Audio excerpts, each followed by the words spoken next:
Please take your seat. The show is about to begin. Presented by Front Yard Fantasy. I'm your host, Simon. Joined as always by my wildly handsome co-host, John Luke Garofalo. Our friend Coop with us, aka Coop A. Fiasco.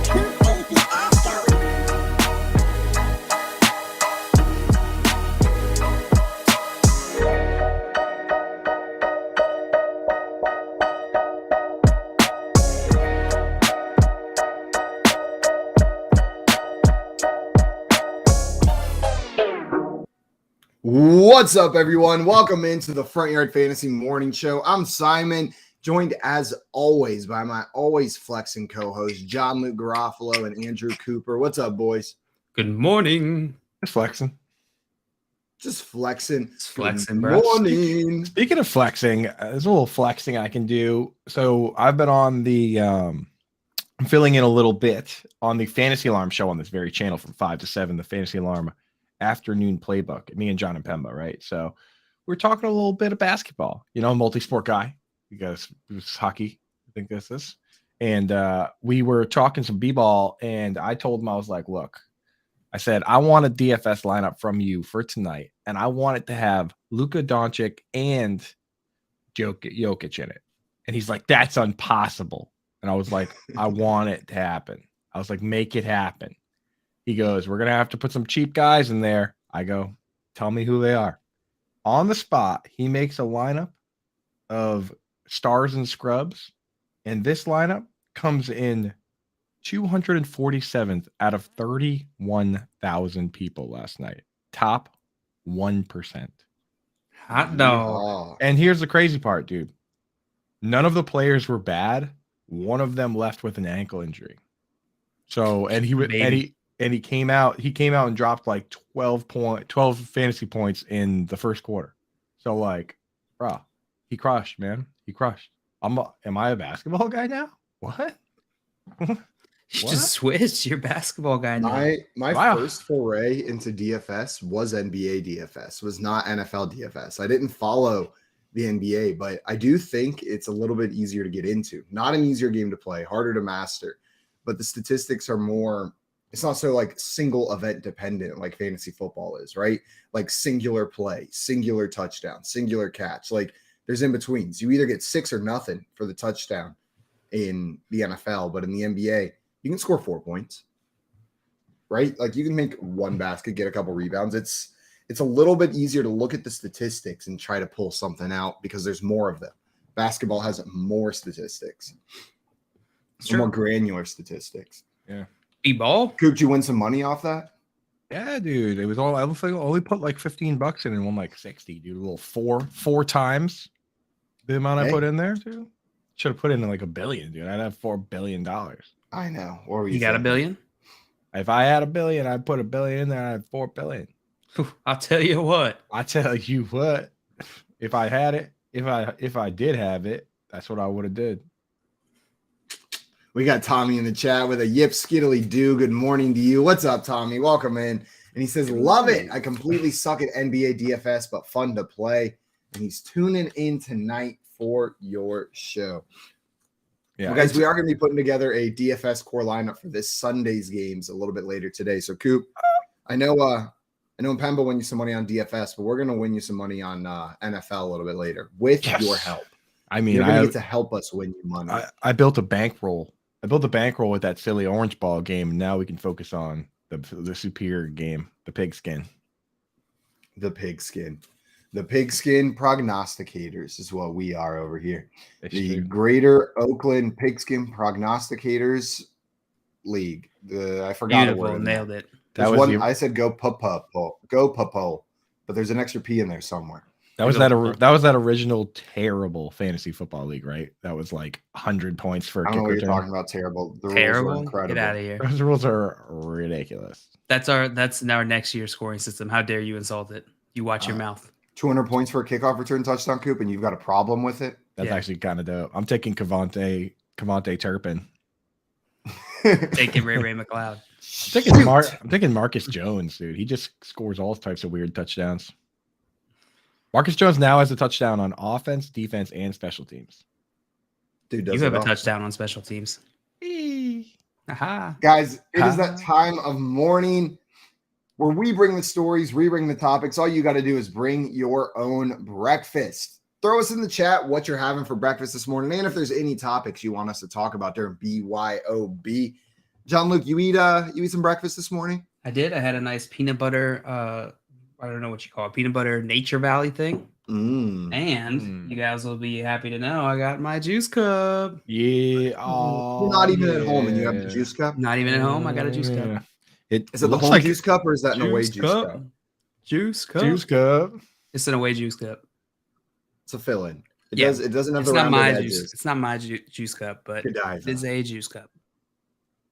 Godiva. One One of our mugs, we broke the handle off on accident yesterday, but it was just the handle. So we had the debate, like, yeah, there's like a kind of sharp edge on it, but it's also just a cup now. Like a ceramic cup. It's no longer a mug. Like a dangerous cup, right? It's a cup with hazards. Yeah, it's a cup with the risk to slice your finger every time you take a sip. Honestly, I like that. I like a little mayhem, a little bit of danger in my life. We didn't throw it away because I think we're on the same page. If you cut yourself on it, I don't know. Pleasure doing business with you. I don't know. Positive vibes cup. We hope you come see us again. Positive vibes only is what it says. So you're not even allowed to be mad whenever you cut your finger. You have to cut your finger in the middle. And it's like, oh, okay. It's what the universe wanted for me right now. That's some like sensei stuff. You know what I mean? Like that's real. That's really keeping yourself level. You know. Each and every Honestly, day. you could say that about anything, Coop, and I will most likely agree. That is sensei stuff.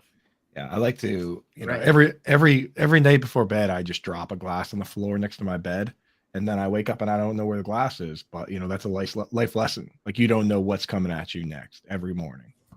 Every do you day. just have like glasses around your house floor? Well, we're kind of running out now. You can only do Just that like so many days. Full in a row. glasses of milk. Yeah, I actually did spill a full glass of milk the other day again. Separate from the other time. That's just a warning not to have full glasses of milk. Just leaving stop them it. out. Yeah. Just stop. Oh, just in general? You don't need a full cup of milk. You don't need to ever. drink all that. Yeah, I don't know. I kind of like Man, milk. some people just love some milk. There was a time I left shattered glass on my bedroom floor for over a month, because it was part of a frame, a full 4 foot by 3 foot framed poster that I had put upside down to lay out all the individual parts of my laptop labeled whenever I had to take my computer apart because I spilled an entire glass of water on it. But I didn't want to forget where things went. I had never taken apart my computer before. I get the entire laptop laid out, every piece on this frame. It was the biggest flat surface I could find on the floor. And then I tripped and fell on top of the frame, scattering the pieces of my laptop all across my room and shattering a 4 foot by 3 foot frame of glass. And I looked at it and I was like, if I lift that up, because it was upside down, I have to deal with it. But if I don't lift it up, all that glass is contained under that frame. And so I left it there for a month, and I would hop out of bed and actually step on it and crunch it some more. And so I was just creating this fine glass powder dust under the frame. It was terrifying for the week after I finally tried to clean it. It was like Schrodinger's frame. Exactly. As long as you don't pick it up, no one knows if it's broken or not. Exactly. That's where we were. Except you should have just put a rug over it. You should just put a rug over the whole thing. Why is your rug so crunchy? I don't know. I don't know. I think that's you. I think you got a crunchy foot. All right. What would be worse? You go to somebody's house and there's just glass all over the floor, or you go to somebody's house and they call you a crunchy foot. Glass all over the floor. I don't know, dude. Easily. I'm pretty easily offended. Guys, I think the biggest news coming out of yesterday was we got confirmation. We alluded to it earlier on in the week, talking about JJ Watt walking away from the stadium looking all pensive.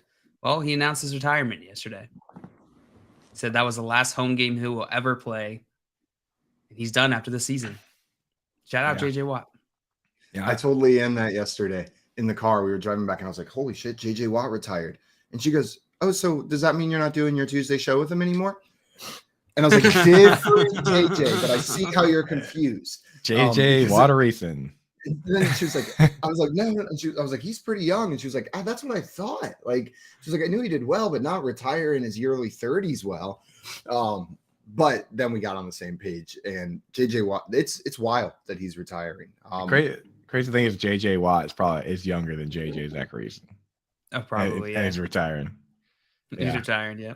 But I mean, the thing with JJ Watt, I mentioned this briefly when I was talking to John and Pemba, is that like this dude is such a surefire slam dunk first ballot Hall of Famer that we don't even really need to necessarily talk about that. The bigger question is like, what's next for this guy? Because he is, by all accounts, an amazing dude. Like, he crushes with charity. He's been the NFL Man of the Year, which is, you know, a humongous honor, charity wise. You know, beyond that. Oh, the Walter Payton Man of the Year award. Yep, he's been the, you know, 3-time defensive player of the year. All this stuff. Like, what do you do next if you're JJ Watt? Because he could easily go somewhere and be a coach. He could easily go somewhere and broadcast. He could, you know, probably run for governor, you know, whenever the next elections are. Like, what do you do if you're JJ Watt? Do you go to astronaut, you go to space? Like, what do you do next? I get in the content game. I was gonna say, I start Twitch streaming, playing video games that I like the most. That's what's up, dude. Yeah, video games. And then that's the best, because then your wife or girlfriend comes in and you're just like, I'm working. You're just like sipping a juice box. Back to Roblox. Playing Fall Guys. I'm working right now. As your Get out little of my way, Boner 69. Guys. That would be the best if JJ Watt just decided he was going to play video games and take it really seriously, but only play the most childish video games. And just never laugh or have fun with it. Just be like, ah. Is there a more disrespectful game to like scream I'm working and then have it be Fall Guys on the screen? Like just bumbling around. They're like Goat Simulator. A bunch of drunk toddlers sprinting towards the finish line wearing silly costumes. That's what Fall Guys is. Holding each other. Just build the most like aggressively accurate truck simulator rig and just start running like routes, dude. Just doing deliveries every day. I love Truck Simulator. That game is so much fun. I went on in on the Truck Simulator game. I don't think my computer could handle it though. I was gonna say it's really easy to get in. All you gotta do is buy it. I need a new graphic card. Do it. I did see someone yesterday outline just how dominant JJ Watt was, and they outlined in specific his 2014 season. So if you're listening to this, you're like, oh, I didn't know he was like a clear-cut unanimous Hall of Famer. Just listen to this 1 year. He was the unanimous Defensive Player of the Year, second in MVP voting, 20.5 sacks, 5 turnovers, 5 touchdowns, coming off 1 pick six, 1 scoop and soar, and 3 receiving touchdowns, and a safety. That was in 1 season for this man. Like, absolutely absurd what JJ Watt did when he was on the field. It's sad that he's leaving the league, but happy for him. Know what I mean? If he came to that decision, it definitely was an easy decision to make, and I'm excited to see what he does next. I would Twitch stream, but who knows? Some of these football players, they can't get away from the game, man. They got to stay like either announcing or coaching or something. They got that love for the game that got them where they are. The good news is we still have TJ Watt, and I guess Derek. Yeah, I feel like it's not the same. I guess Derek Watt. But TJ Watt, I mean, like he was Defensive Player of the Year too. Like, it's awesome. You know, just keep the it sequel, rolling. Defensive Player of the Year 2, Electric Boogaloo. TJ Watt, TJ Watt 2, Electric. J Watt 2, Electric Boogaloo. J Watt 2, T. Keith just now in the chat says, "Do you think he's a Hall of Famer?" Glad you're back, Keith. Thank you for the hard hitting questions, bro. Where is Tony, dude? Yes. Yes, I do. Okay. Tommy in the chat said he's going to give you a 3-second start to run 100 yards. Whoever he tackles first, he replaces on the show. He's going to take over as a front-yard fantasy host. Who does he tackle first? I know the answer. I trip. A 3-second start? You trip in the first 3 seconds? I trip in the first. No, but he's going to be chasing us, and I'm going to trip while he's like, I'm going to turn around to look over my shoulder, and I'm going to stumble. All three of us are going to tear our ACLs immediately. Yeah. Is it college rules or NFL rules? Like, if my knee touches the ground, am I already down? And then he didn't tackle me. He would Yeah, have to college tackle rules. one of you guys. I would have both knees on the ground already praying. So I would be down pretty hit much me. immediately. Yeah. Yeah, Tommy says he replaces who he tackles on the show because they're dead. Yeah. Like because Right. they will never stream again in the condition they are after one JJ Watt tackle. God, brutal. I saw something on Reddit yesterday, guys, that I thought was hilarious. You know Scoregami? I Yes. saw that too. Did you see this? They now Yeah. have something called Downagami that just tells you down and distance if it's ever been done before. And I was cracking up looking at this chart. Like 1st and 40 has been done, but 4th and 39 never been done. Right. But forced and Forced. firsty, Forced first and 40, forced and 40, Forced in goal. First boa. Now, well, that makes sense though. I think it makes a lot of sense that you'd have 1st and 40 before you have 1st and 39. That's true. Because I guess it would have to be like a half the distance kind of thing to get to forced and 30. You would need Forced. some. You would need. Why is that word continuing to come That's out? really getting you, huh? You would need some sort of like repeat the down, like offsetting penalty or some sort of penalty where that results in like repeating the down that has an odd number. But it's easy to get to 1st and 40. You just get like 8 false starts. Yeah, false easy. starts. Easy peasy. The furthest one on here was 3rd and 50. Goodness. There's been What the no hell? further down in distance than 3rd and 50. Nobody's ever had to go from further than 50 yards, I guess, on a single down. So I 3rd noticed. and 75. I noticed that there wasn't it was just a screenshot. There wasn't like a website. I need a website I can hover over where it tells me what the hell happened. Yeah. The shortest one that has not occurred was 1st and 37. So guys, be on the lookout. 1st and 37. We are celebrating Downagami whenever it hits. 1st and 37. I have a feeling these are much rarer, even though instances of them happen so many times in a game. Because really? there's so many times in a game. You know what I mean? At this point, if it hasn't been hit, it's for a specific reason. Right. Like it's not just, oh, there hasn't been a large enough sample size. That sample size is large enough at this point. Like Yeah. there are probably about 100 in each game. If each team runs 50 plays, maybe less, we'll call it 80 in each game. And there's been 16 games already this season or just last week. Each week we get 16 games without a bye. It's going to happen. Dude, You And guys if it see hasn't, that we it's gonna got take we got a Scoregami, I think, this past weekend. What? Yeah. I'll look it up, but I forget which game it was. One of the games gave a The Scoregami. one that was like 51 to something. I'm Yeah. over here talking Downagami, and I didn't even recognize that we had a Scoregami this weekend.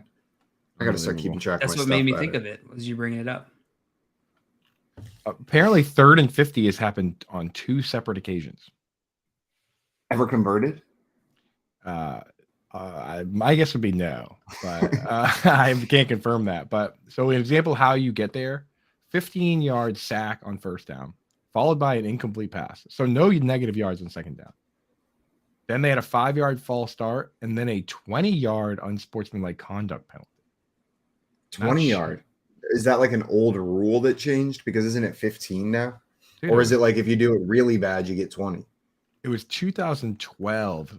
My guess would be unsportsmanlike conduct that was like, let's say, you have a running back that's blocking for the quarterback and he's 5 yards deep, and then he pulls an egregious face mask that used to be a 15-yard penalty, and they give you 15 yards from the spot of the foul. So it's probably something like that, where a penalty occurred 5 yards in your own backfield, and then it was 15 yards from that spot. That's how you get 20. That makes sense. I didn't even consider that Yeah. for a spot foul. Yeah. So pretty scrappy. Of course, it was the 2012 Bengals that ended up with 3rd and 50. That checks out. That sounds right. Yeah, that sounds about right for the Bengals teams in that era. They weren't known for being the nicest on the field. Yeah. The other John, one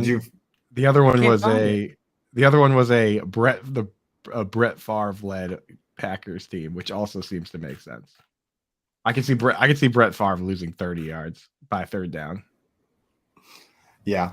I could also see him gaining 100 yards for the other team on 3rd down. Easily. We need more quarterbacks like that. I thought that's what Jameis Winston was going to be. I thought he was going to be I don't care. Let's just see what we got. Just chuck it up. Maybe I'll throw 50 touchdowns. Maybe I'll throw 10 interceptions. Who knows, man? Who knows? One time he threw 5 interceptions to the same dude in a game, and after the game, oh no, that's Jay Cutler did this. Jay Cutler, yeah, 5 interceptions to the same dude in the game, and we just like, I'll keep throwing. They're like, would you throw it again? He's like, that's what it called for. Everyone's like, all right, dude, settle down. Who was the Rutgers QB that would come out and either look like an NFL MVP or like he'd never even seen a football in his life before? Recent? Gary Nova. Gary Nova. Do you guys remember Gary Nova at Rutgers? Look at his highlight tapes because he threw some of the most insane passes I've ever seen. And then also he would just sit there and like make throws where you're like, truly someone explained the game of football to you 30 seconds ago.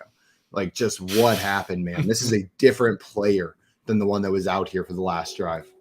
By the way, I found the scoregami. It was the Cincinnati Bengals 22, New England Patriots 18 on Christmas Eve. Oh, that's not 22-18 was a scoregami. 22-18 was scoregami, yeah. Interesting. Coop, congratulations. Your Patriots did a scoregami. We did it. You did it. Christmas Eve scoregami. Merry Christmas Eve. Scoregami from Santa. I'm searching. I can't find any instance of someone calling this guy Gary Supernova. How come that's not like really everywhere? Oh, yeah, I found one. Finally. Thank goodness. Thank goodness. Yeah, but I mean, like so I don't want my quarterback doing it, but as an unbiased observer, I love the quarterback that like refuses to go down. And like when he's about to get sacked, he just does like a spin move or, like he turns and runs the other way. Like I loved watching Tony Romo like pull his like escape artist tricks, even though. And then he hurt his back. Right. Well, that's what happens with all these guys like Matt Stafford, Big Ben, the guys that refuse to go down. Like you can only do that for so long. But while they're doing it, back gives out. Big Ben used to just be like, Big Ben was like an uncle at a like kid's birthday party, just like trying to walk around with people hanging on his legs. And they're like, you know what I mean? Like kids like hanging on his arms and legs, just still walking around like. Oh, my nephews and nieces love that move. Yeah, that was prime Big Ben would still throw like a 30-yard pass with like 3 dudes hanging off him. Yo, he had the most unique quarterback body shape in the league. And I don't mean that as an insult because it worked, but like there were like most of the quarterbacks, you could like compare them to another quarterback that like similar in shape, similar in build. Big Ben was like, I'm stuck here. Try and move me. Like watching a tree run. His center of gravity. He had the lowest center of gravity of any quarterback in the league. Just a goon. Like he was built like the big Ben clock. Like just a chunk. He was like if you took a porta potty and filled it with cement and just turned it over. That's big. I feel like from the point that he made the decision to run to the point that he actually started moving forward would take like 5 seconds. Yeah. And he's moving the whole time. The whole time he's gearing up. You can see it all in his body. He was like one of those trees from Lord of the Rings. Like like you got to take him down by the roots. By the roots. Roots of the trees. What did they do? I think they were faster than that. The trees? Trees. Well, they were the Ents, I believe they're called in Lord of the Rings. We call them tree guys. Little trivia. We call them tree guys in the biz. Doing the Tree Guys. The Tree Guys Revenge in the second one. Great. Yesterday. Phenomenal moment. This made me think of it because of Lord of the Rings. Yesterday, I went to a game show event in Houston. It was like they put on a game show for you where you were the contestants, put you on teams, and there was a Family Feud style round. But they gave us the first letters, and your team just had 30 seconds to get all of the answers on the board with the first letter. Shout out whatever you want. And it was mythical creatures, and there were 8 blank ones up there, and there was a B up there. And let me tell you, when I got put on the spot, I just yelled Bilbo Baggins like 6 times. I kept like I would try to think of other things, and I would open my mouth to say like Beowulf, but instead it would come out Bilbo Baggins again over and over. And the lady looked at me like, "You've said Bilbo Baggins. It's still not Bilbo Baggins, you idiot." Was it Bilbo Baggins? No, it wasn't Bilbo Baggins. In fact, now I'm Bigfoot was what the B was. It was Bigfoot. They were probably waiting for you to say it a 5th time to be like, all right, you got it. It's Bilbo Baggins. You got it. So it turns out it's not Bilbo Baggins, guys. Not a mythical creature. I mean, it's pretty mythical. People. That's what I would say. More of a fictional creature, but what's the difference really? A fictional mythical creature? Yeah. That would be Is like a hobbit not of myth? That would be like a hip. Of myth. That'd be like a hippogriff. Hippogriff. That's my that's what I got as my Patronus on Pottermore whenever I ran through and did the whole Pottermore quizzes so many years ago. Oh, did you? I got a hyena. I was about to do a hyena laugh and then immediately realized I would regret it, and so didn't. Oh, come Nice. on, dude. Nice For me. self-restraint. What house did you get sorted into? You let me guess. Hufflepuff. Yeah. Yeah, it's clearly Hufflepuff. What? Slytherin is what I was sorted into. You are You're not. You do not a not have Slytherin. the constitution to be in Slytherin. I let me was tell you. I was sorted into Slytherin, and I could tell you, you weren't there. You were. You guys don't understand the Coop true makes heart of a a little more Slytherin. sense. The You sorting could be- cap doesn't lie. You could be a Ravenclaw. Nah, No, He's I a make Hufflepuff. too many poop jokes to be a Ravenclaw, like for sure. What was They don't. They make like one poop joke a year in Ravenclaw, and they're a little embarrassed about it. Yeah, what they're was the pretty deal with serious. Ravenclaw? I feel like they were like They're pseudo. aloof. The deal with they were like Ravenclaw pseudo is evil. They were kind of arrogance- aligned with Slytherin. They the arrogance dabbled. of having the password to get into your hall be a riddle is absurd. Not only are you saying you can solve the riddle, but you're saying, oh, everyone else who's not in Ravenclaw is so stupid they could never possibly solve a riddle. A password, way more secure than a riddle. Like, it is so arrogant that they put a riddle But to get into their hall as it their works, security system. I right? think that's just a plot No, hole dude, by because- J.K. Rowling. because Harry would get in there all the time. He'd be He swirling wasn't around going in there. the Ravenclaw Yeah, dog.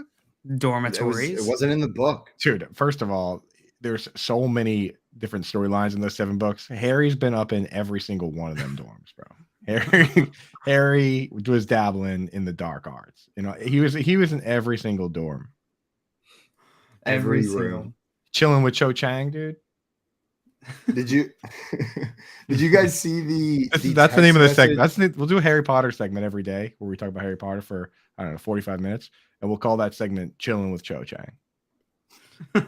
Perfect. That's stupid. Perfect. We're doing it right now, baby. You're chilling right now. BYOB ended.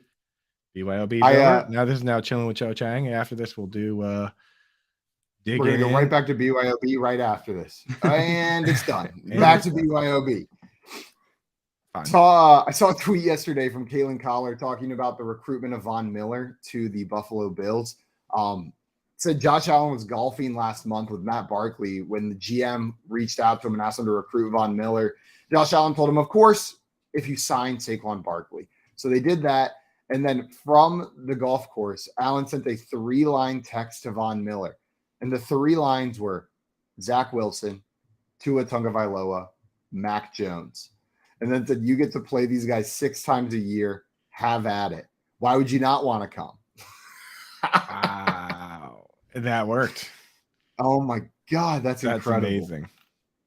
But too bad that he doesn't That's get to play incredible. Zach Wilson, though. They lied to him. Because Zach did lie Wilson to wasn't good enough. You Oh, get they to get to tackle play him. Mike, MF, and White. They have Mike to, MF and White. They have to find a way to tackle Mike White. Megastar. Yeah, and that was Matt Barkley, not Saquon Barkley. My apologies. I said Saquon. I meant to say Matt Barkley right there. I think it But would the have probably quote been still bigger rings news if they signed Saquon. Yeah, That 100%. would be really big news. Yeah. But sending the name of the 3 other quarterbacks in the division when you're trying to assign or trying to recruit a player like Von Miller is so funny to me. Like the disrespect towards Zach, Tua, and Mac Jones by sending that, and that it worked. Like, And I don't know if it played a role, but he ended up there. And that it's also right. It's like, those guys are pretty sackable. All of them.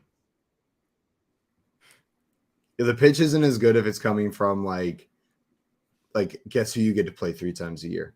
Patrick Mahomes. Like it kind of loses some of the It's luster. like, oh man, that sounds exhausting. Lamar Jackson, Joe Burrow. Like you can just start listing these names of, oh yeah, I think I'll go to the NFC South instead. I think that's where I'm going to end up. I saw some interesting news that I kind of forgot about. Like this time of year, you sometimes get players that come back. Like when Tyron Smith came back for the Cowboys, I kind of forgot he could come back, and it's kind of a huge upgrade for them. I saw another one that I just thought his season was just done. Is Ryan Jensen for the Bucks, the Super Bowl winning and Pro Bowl caliber center. has apparently just opened his 21-day. They activated him, and his 21-day practice window opened, and they can activate him anytime over the next 3 weeks. And if they win this week, they can activate him and have him for the playoffs, which is huge because this line, that's been the biggest problem. But getting back the captain of your line in your center, Pro Bowl caliber player, who knows? Maybe this Bucs can make some noise. JL, do you think that's enough to maybe parlay it into one playoff win, or do you think this Bucs team just doesn't have enough? If they're able to get him back, I can absolutely see them parlay that into a playoff win if they're able to finish out the season and get into the playoffs, right? That's step one. Right. But yeah, I mean, this is a huge boost for them.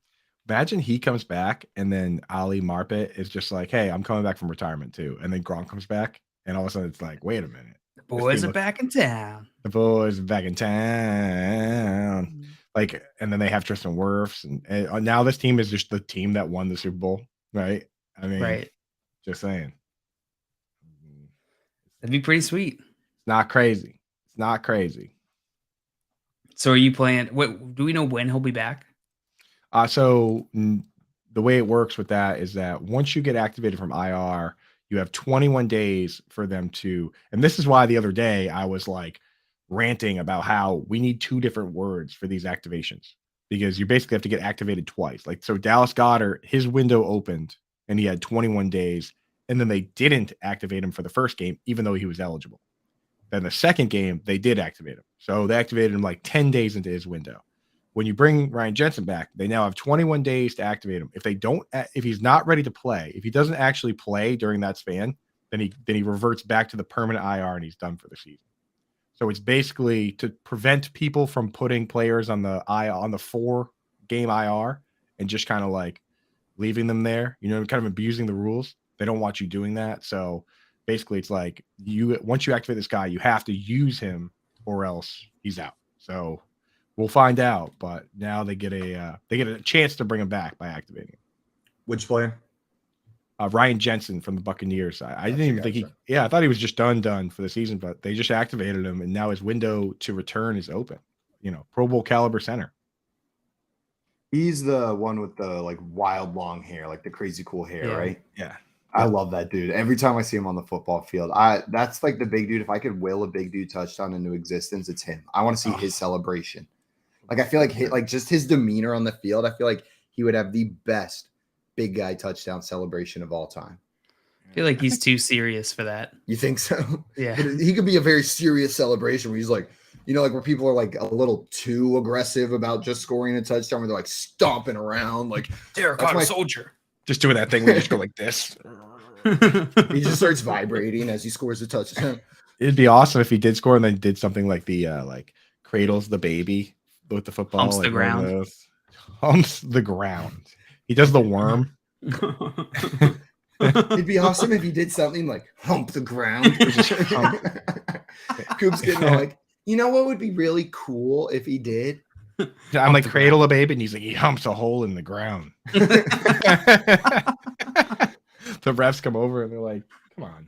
Like, someone's got to fill this in. Stadium starts shaking.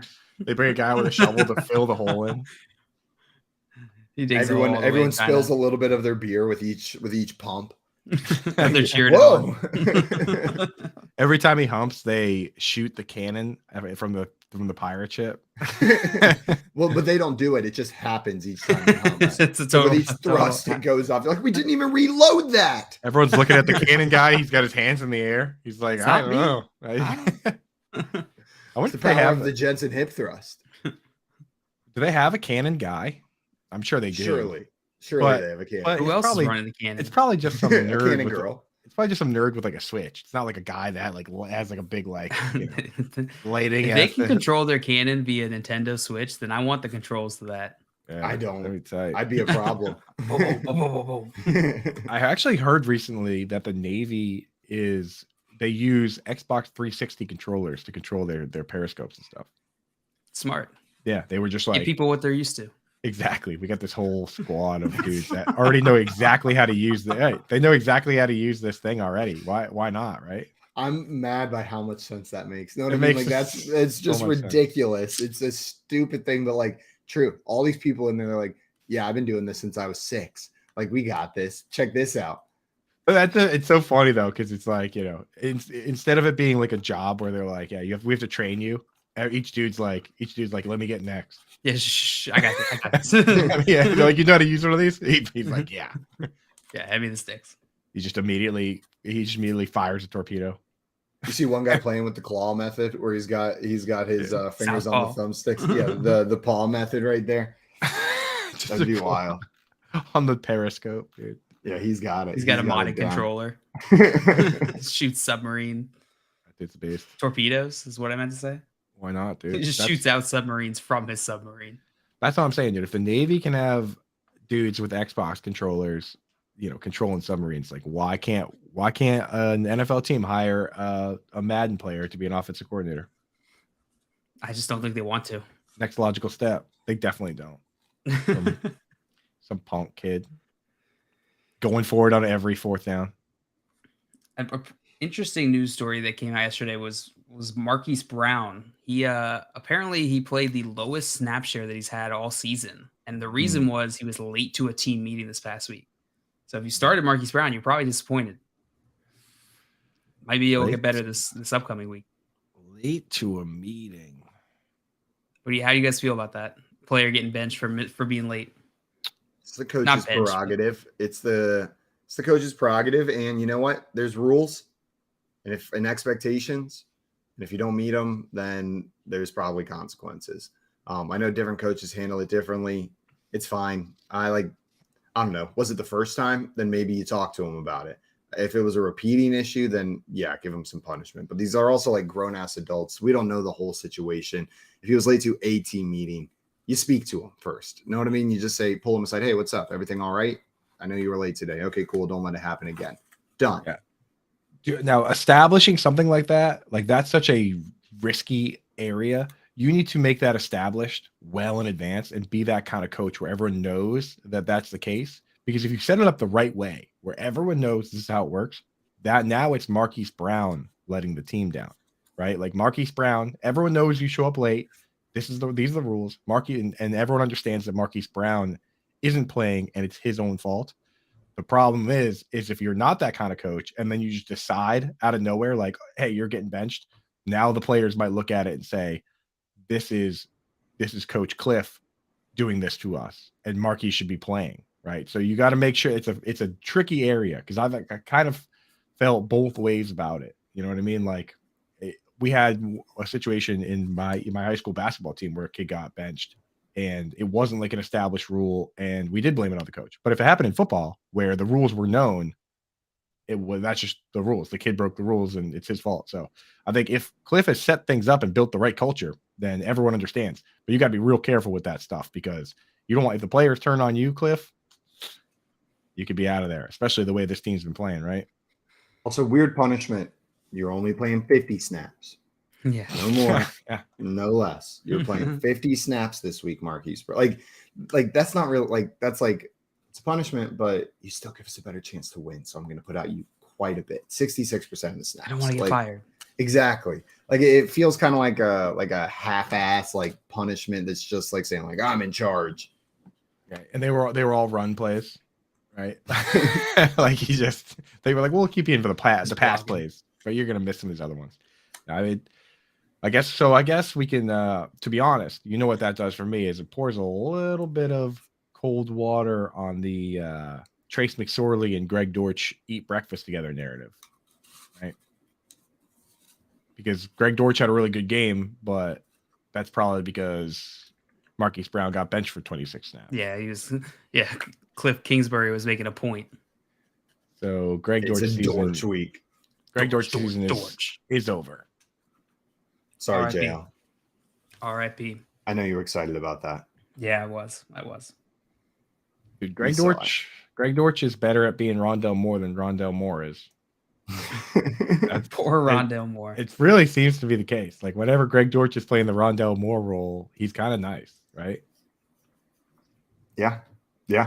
And there was a point where I thought like maybe when Rondell Moore comes back, Greg Dortch is going to keep doing this Rondell Moore role because he was killing it at the beginning of the year. And then Rondell Moore came back and it was like, nope, Dortch back to the bench. You've been Dortched. You got It's torched. kind of crazy how dorched he did get, though. He was playing like 90% of the snaps, and then the moment Rondell Moore got back, he played 3% of the snaps. Like, Yeah. Life comes at you quick. over there. 67 snaps, and then 2 games later, two snaps. 2 snaps. Oh, brutal. Smell you later. And then later in the season, Yeah. right? Later in the season, he plays 5 snaps, which is 8%, 2 snaps, which is 3%. Then Rondell Moore gets hurt. He plays 93% of the snaps, 66 snaps, has 9 catches on 10 targets for 103 yards. Very next game. So he has 10 targets and 9 catches, 100-yard game. Very next game, Rondell Moore comes back. He plays 4 snaps. It's nice. I feel like with wide receivers, you don't very often get the like clear backup situation. Know what I mean? Like if a player goes down, you don't often get that. Okay, this is the plug and play. There will be like Tyreek Hill is down. Maybe we elevate Jalen Waddle, but it was a player you were already starting. But you don't get like a player A goes down, player B slam dunk, going to be great because there's a lot of options and there's multiple receivers on the field for every play. But with Dortch and Moore, just works. When Moore's out, plug in Dortch. It was kind of worked like that with Gabriel Davis of yesteryear, where like if John Brown or Emmanuel Sanders was out, Gabe Davis would come in and he was kind of nice, you know? And then when they would come back, he would just go away. I think everyone should have Nice. Everyone should play the starting 11 guys should play every snap. And then when they get hurt, their backups come in and play every snap. That's what it was like back in like 2002 when I first started playing fantasy, and it was a lot easier. Just 11 dudes. Back in my day. When I was a little boy. Brees Holmes would walk uphill both ways. He'd score 31 rushing touchdowns and only have 7 receptions. Now that's a running back. PPR was gibberish to me. These newfangled, It wouldn't have mattered when I played because there were no receptions. these newfangled kids with their face spaces and their tweeters and their PPRs. Their face spaces. For some reason, I was so confident you were just going to stop after PPs. And their Spaces PPs. and their tweeters and their PPs. Back in my day, we didn't have PPs. They were rationed by the government. My family was only rich enough for 1 PP. We had to share. My turn to use the restroom. Guys, I saw another thing last night, a tweet about the Nathaniel Hackett firing that made me think a little bit. It was talking about, this one came from Andrew Brandt. I was saying the Broncos can deny it, but sure seemed like Hackett was hired to lure Aaron Rodgers. It was all downhill after not getting him and pivoting to Wilson, and here we are. Do you guys buy into that narrative that one of the big reasons for hiring Hackett was to get Aaron Rodgers to the Broncos? 100%. I buy it. Oh, yeah, I absolutely buy it because they were making moves like they were expecting Aaron Rodgers. I think that they were operating under those assumptions, and I think that this was probably one of those moves to try and make it happen. Yeah, there was another tweet I saw along the same lines that now all the Nathaniel Hackett rumors come out. None of these gone, right? Everyone was sitting on these, just waiting for this moment. The other one was that the Jaguars were supposedly trying to play a similar game and hire Nathaniel Hackett, and the Broncos made him like some crazy offer that stopped him from going to the Jaguars. So Jaguars seems to have dodged the bullet with that one, huh? Yeah, it's working out.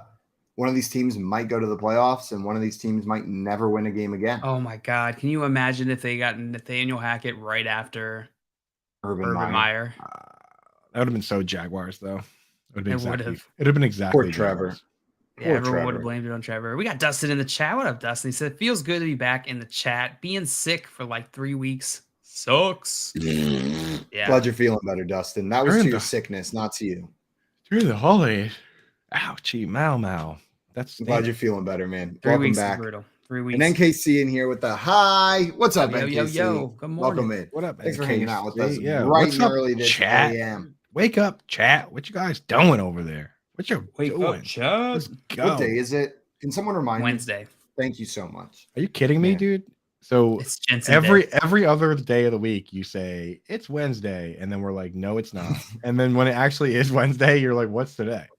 Like every Tuesday and Thursday, you say today's Wednesday, and then once it actually is Wednesday, you have no idea what's going on. I've been so thrown off. Holidays mess up all my days. I have no idea what day anything is. Christmas was on Sunday. Excuse me. Like, and then it's just normal Excuse- after that. I'm pretty sure there was another Sunday after Christmas. Pretty sure we had one more Sunday and then another Sunday and then a Thursday. And now somehow it's Wednesday. Well, That's let me be the exactly how it first. worked. Let me be the first to say it's Wednesday, my dudes. It's Wednesday, my dudes. Shout out Vine. Shout out. And Dustin saying RIP. COVID, then strep. So much fun. Good God. Good God.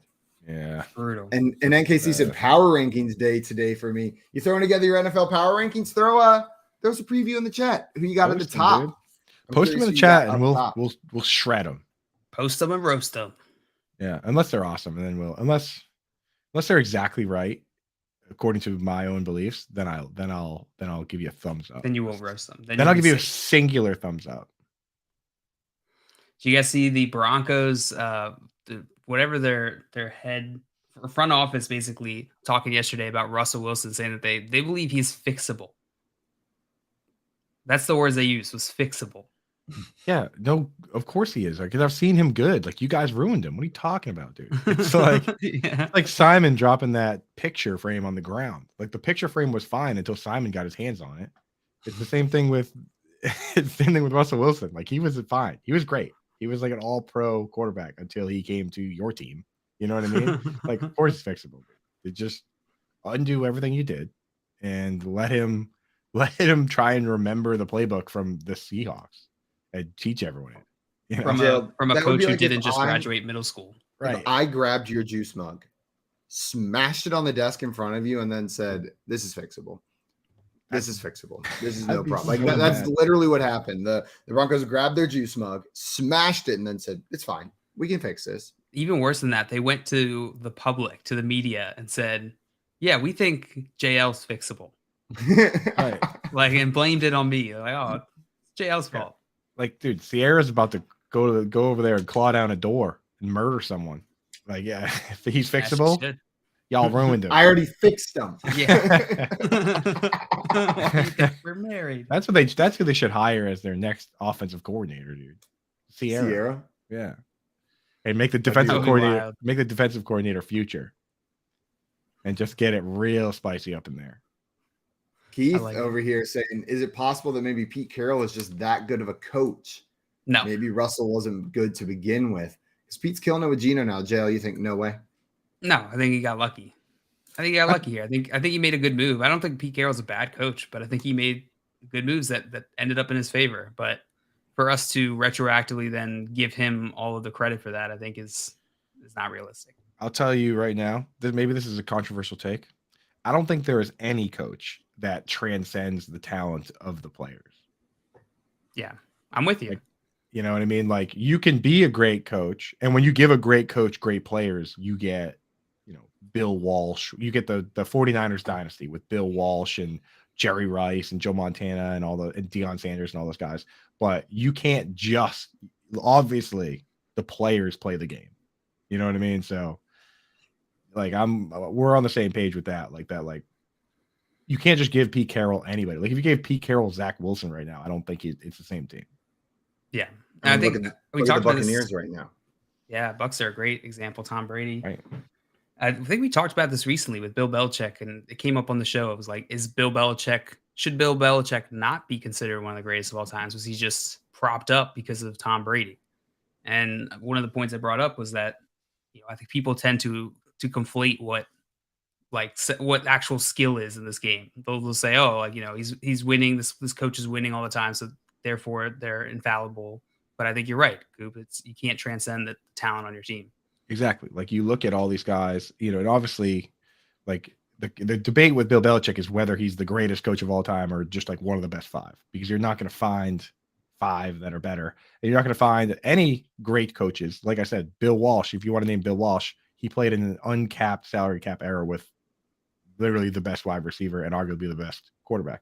If you want to go with, Dolphins coaches, they played with Dan Marino. You know what I mean? Like, these Cowboy coaches, had Emmitt Smith and Michael Irvin and Troy Aikman and all these guys. Like, you're not going to be able to find an independent coach that didn't have good players, right? So they go hand in hand. Yeah. Yeah. And Gator out here saying, but a bad coach will destroy good players. Absolutely. Yep. Yeah. We can see a bad coach ruin good players, waste away their talent. Who was the head coach of the Titans who ruined Derrick Henry for a while? Jeff Fisher. Butt Sauce Is McGee. that Fisher? Jeff Butt Fisher was Sauce? like the quintessential 8-8 coach. Like, I miss those memes. I miss the Jeff Fisher 8-8 memes. They were pretty great. but Jeff Fisher seems like a good dude. I think that's part of why he always kept his job. Is he seems like a really good guy, and he still works with the league. I think he might be with the NFLPA now or something. But he seems like a good enough guy, but not an amazing coach.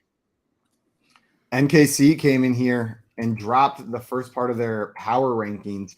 At 10, they've got the Jaguars. At 9, the Chargers. At 8, the Cowboys. And at 7, the Vikings. What do you guys think of that first chunk of the top 10? Jaguars up there in the top 10. You like it?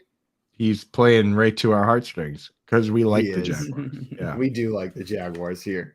it really Yeah, depends I how guess the this rest is of a it shakes pro out. Jaguar squad. Yeah. Between your Evan Ingram love and our Clemson love. The boys. Hey, and I got the Evan Ingram connection too. Shout True, out yeah. Hillgrove. Whoa. Yeah, the OG Evan Ingram stan. That's right, dude. That's right. Yeah, so Jags, I like it. Jags, Chargers, Cowboys, Vikings. I have to see how the rest shake out and whether I might have the Cowboys or Vikings there. I might have the Cowboys ahead of the Vikings though, because I would, yeah. the Cowboys, those teams did play. Not sure you guys remember, but Cowboys won one by a lot. One by a lot is even an understatement.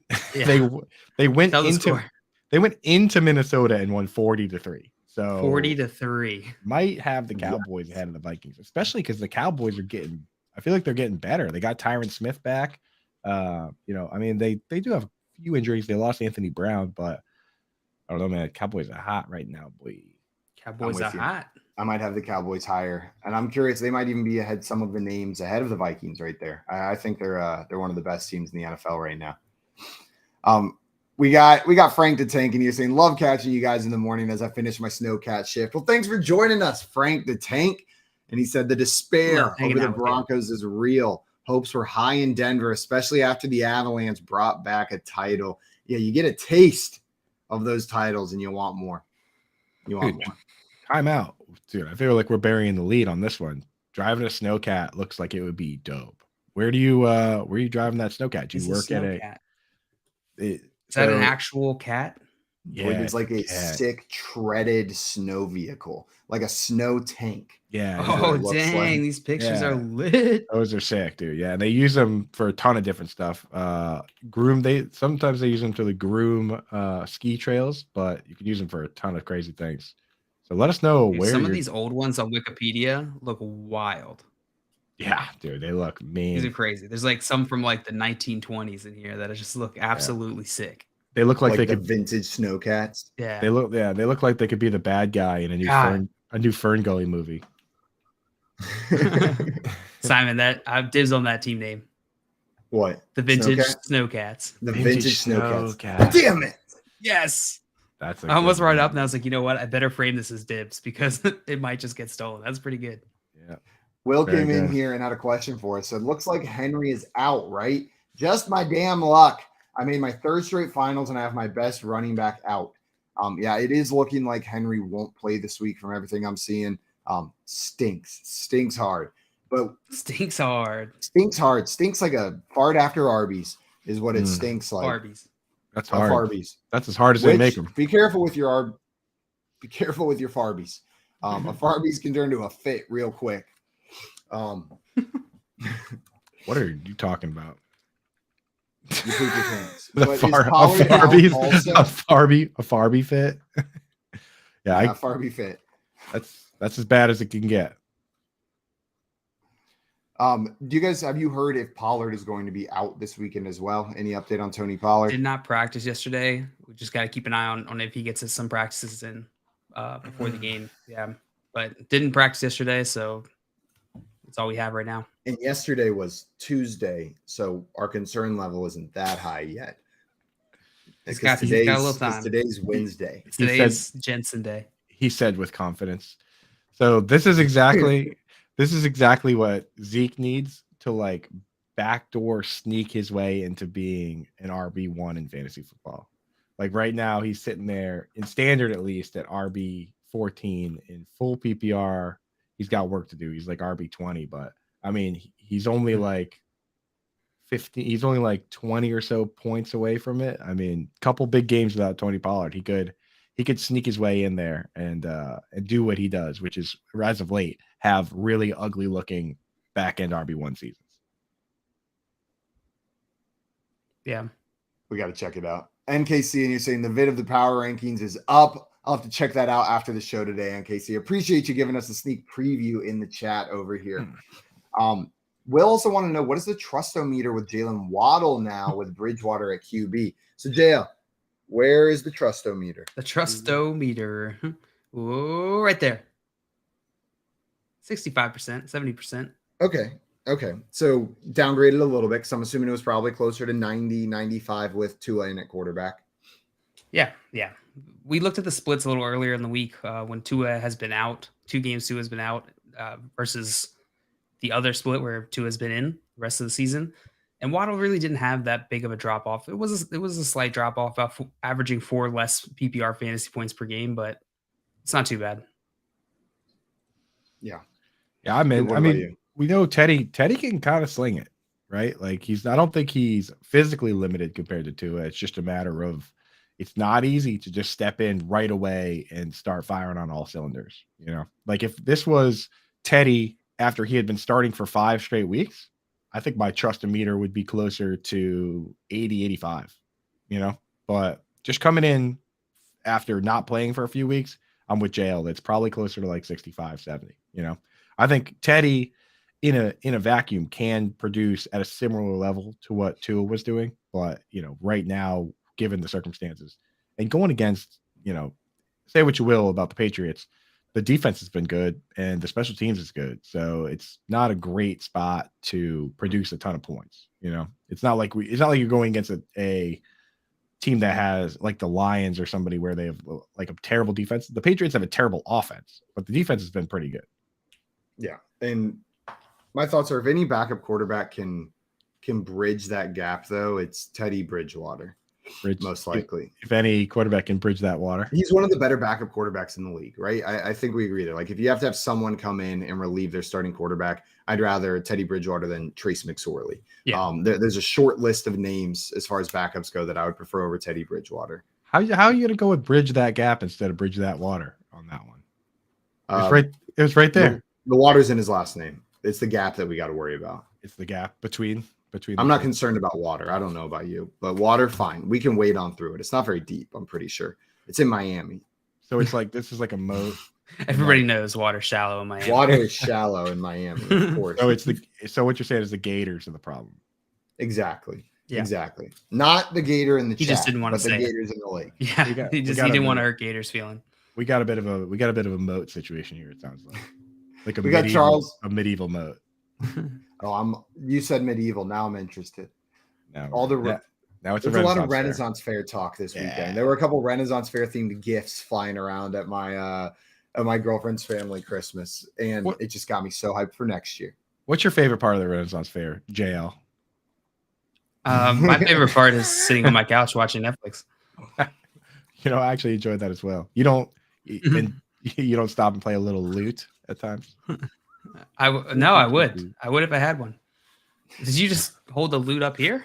Lute is one of these. Was it a flute? Where it's like you blow across the top, right? Is that the? No, lute's a little guitar. It's a stringed instrument. It's a little guitar. What's the one that's like? It's like a bunch of like flutes tied together. Like they're like the different length. Like something reeds. Pipes, like wind pipes or something like that. Flutes, I think.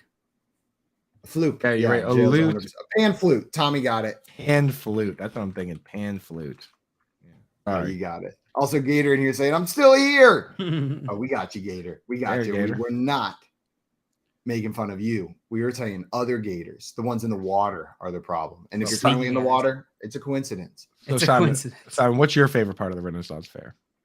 The suspension of belief for a little bit, just buying into the environment that you're in. Like, it's fun to just accept that it is Renaissance, that those are barbarians, that people are jousting. Like there's not very many instances as an adult where you kind of just get to like believe silly things and run around and play and play, right? Like, Right. and that's what the Renaissance Literally Fair every is. day of my life. It's a bunch of adults wearing costumes, running around, like playing with swords, and there's dragons and knights, and it's just fun. It's fun to do for a weekend. I want to do That's my Renaissance favorite Fair. part. And the turkey leg's bigger than your head. Ah, I don't like eating them, but I like that other people do. you get Guys, to, coming up. You get to Coming up, suspend we're gonna- disbelief on this show for hypothetically, at least, right? Sometimes, but I usually just believe every single one of it.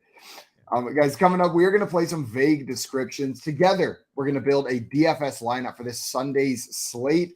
We're going to play some made-up quotes as well, and then we'll talk Dynasty trade values using our friend Peaked in High School, Trade Daddy's Dynasty charts. And as always, if you've got questions, throw them in the chat. I see some in there. We're going to make sure to get to each and every one of these. But right now, you're listening to the Front Yard Fantasy Morning Show here on Better Sports Network. What's going on, everybody? Matt Bruning here with Campus to Camp for the Better Sports Network to give you a rundown of the New Year's Eve's Bowl for some better bowl bets. We're going to start with Alabama versus Kansas State. Somehow, Bryce Young, Will Anderson, and Jahmyr Gibbs are playing in this game for Alabama. All should be first-round picks in May. Can Kansas State limit Bama's explosive plays? Bama, 19th in the nation. Kansas State's defense, 57th against explosive plays. Kansas State has lived on their offense this year, 66 in passing, 26 in rushing, but Bama's defense, as you'd expect, very good. They're 29th against the rush, second against the pass. With everyone playing for Alabama, take Alabama and the points, but avoid the over-under in here. Iowa versus Kentucky is the next game. Why we're being subjected to this game, I have no idea. This is going to be the worst bowl game of the season. Both starting quarterbacks have opted out. Kentucky will likely lean on the run in this one.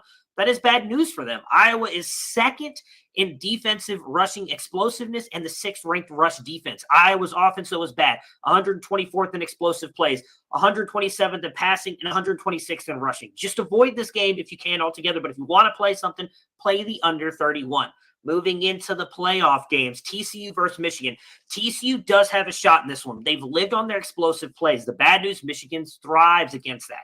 They're 7th in preventing explosive pass plays and 4th in preventing explosive rush plays. Michigan does run the ball well. They are 8th in the nation at that, and TCU's defense is 91st overall.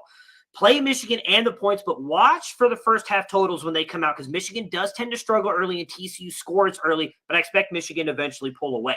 Ohio State versus Georgia, final playoff game. It is simple for this one. It's going to come down to the lines. Ohio State is 25th in rushing, 1st in passing, while Georgia's defense is 3rd against the rush and 4th against the pass. Georgia's offense, 18th in rushing, 7th in passing. Ohio State, 11th against the run, 13th against the pass, but they are number 1 against tight ends and running back where Georgia's offense comes from.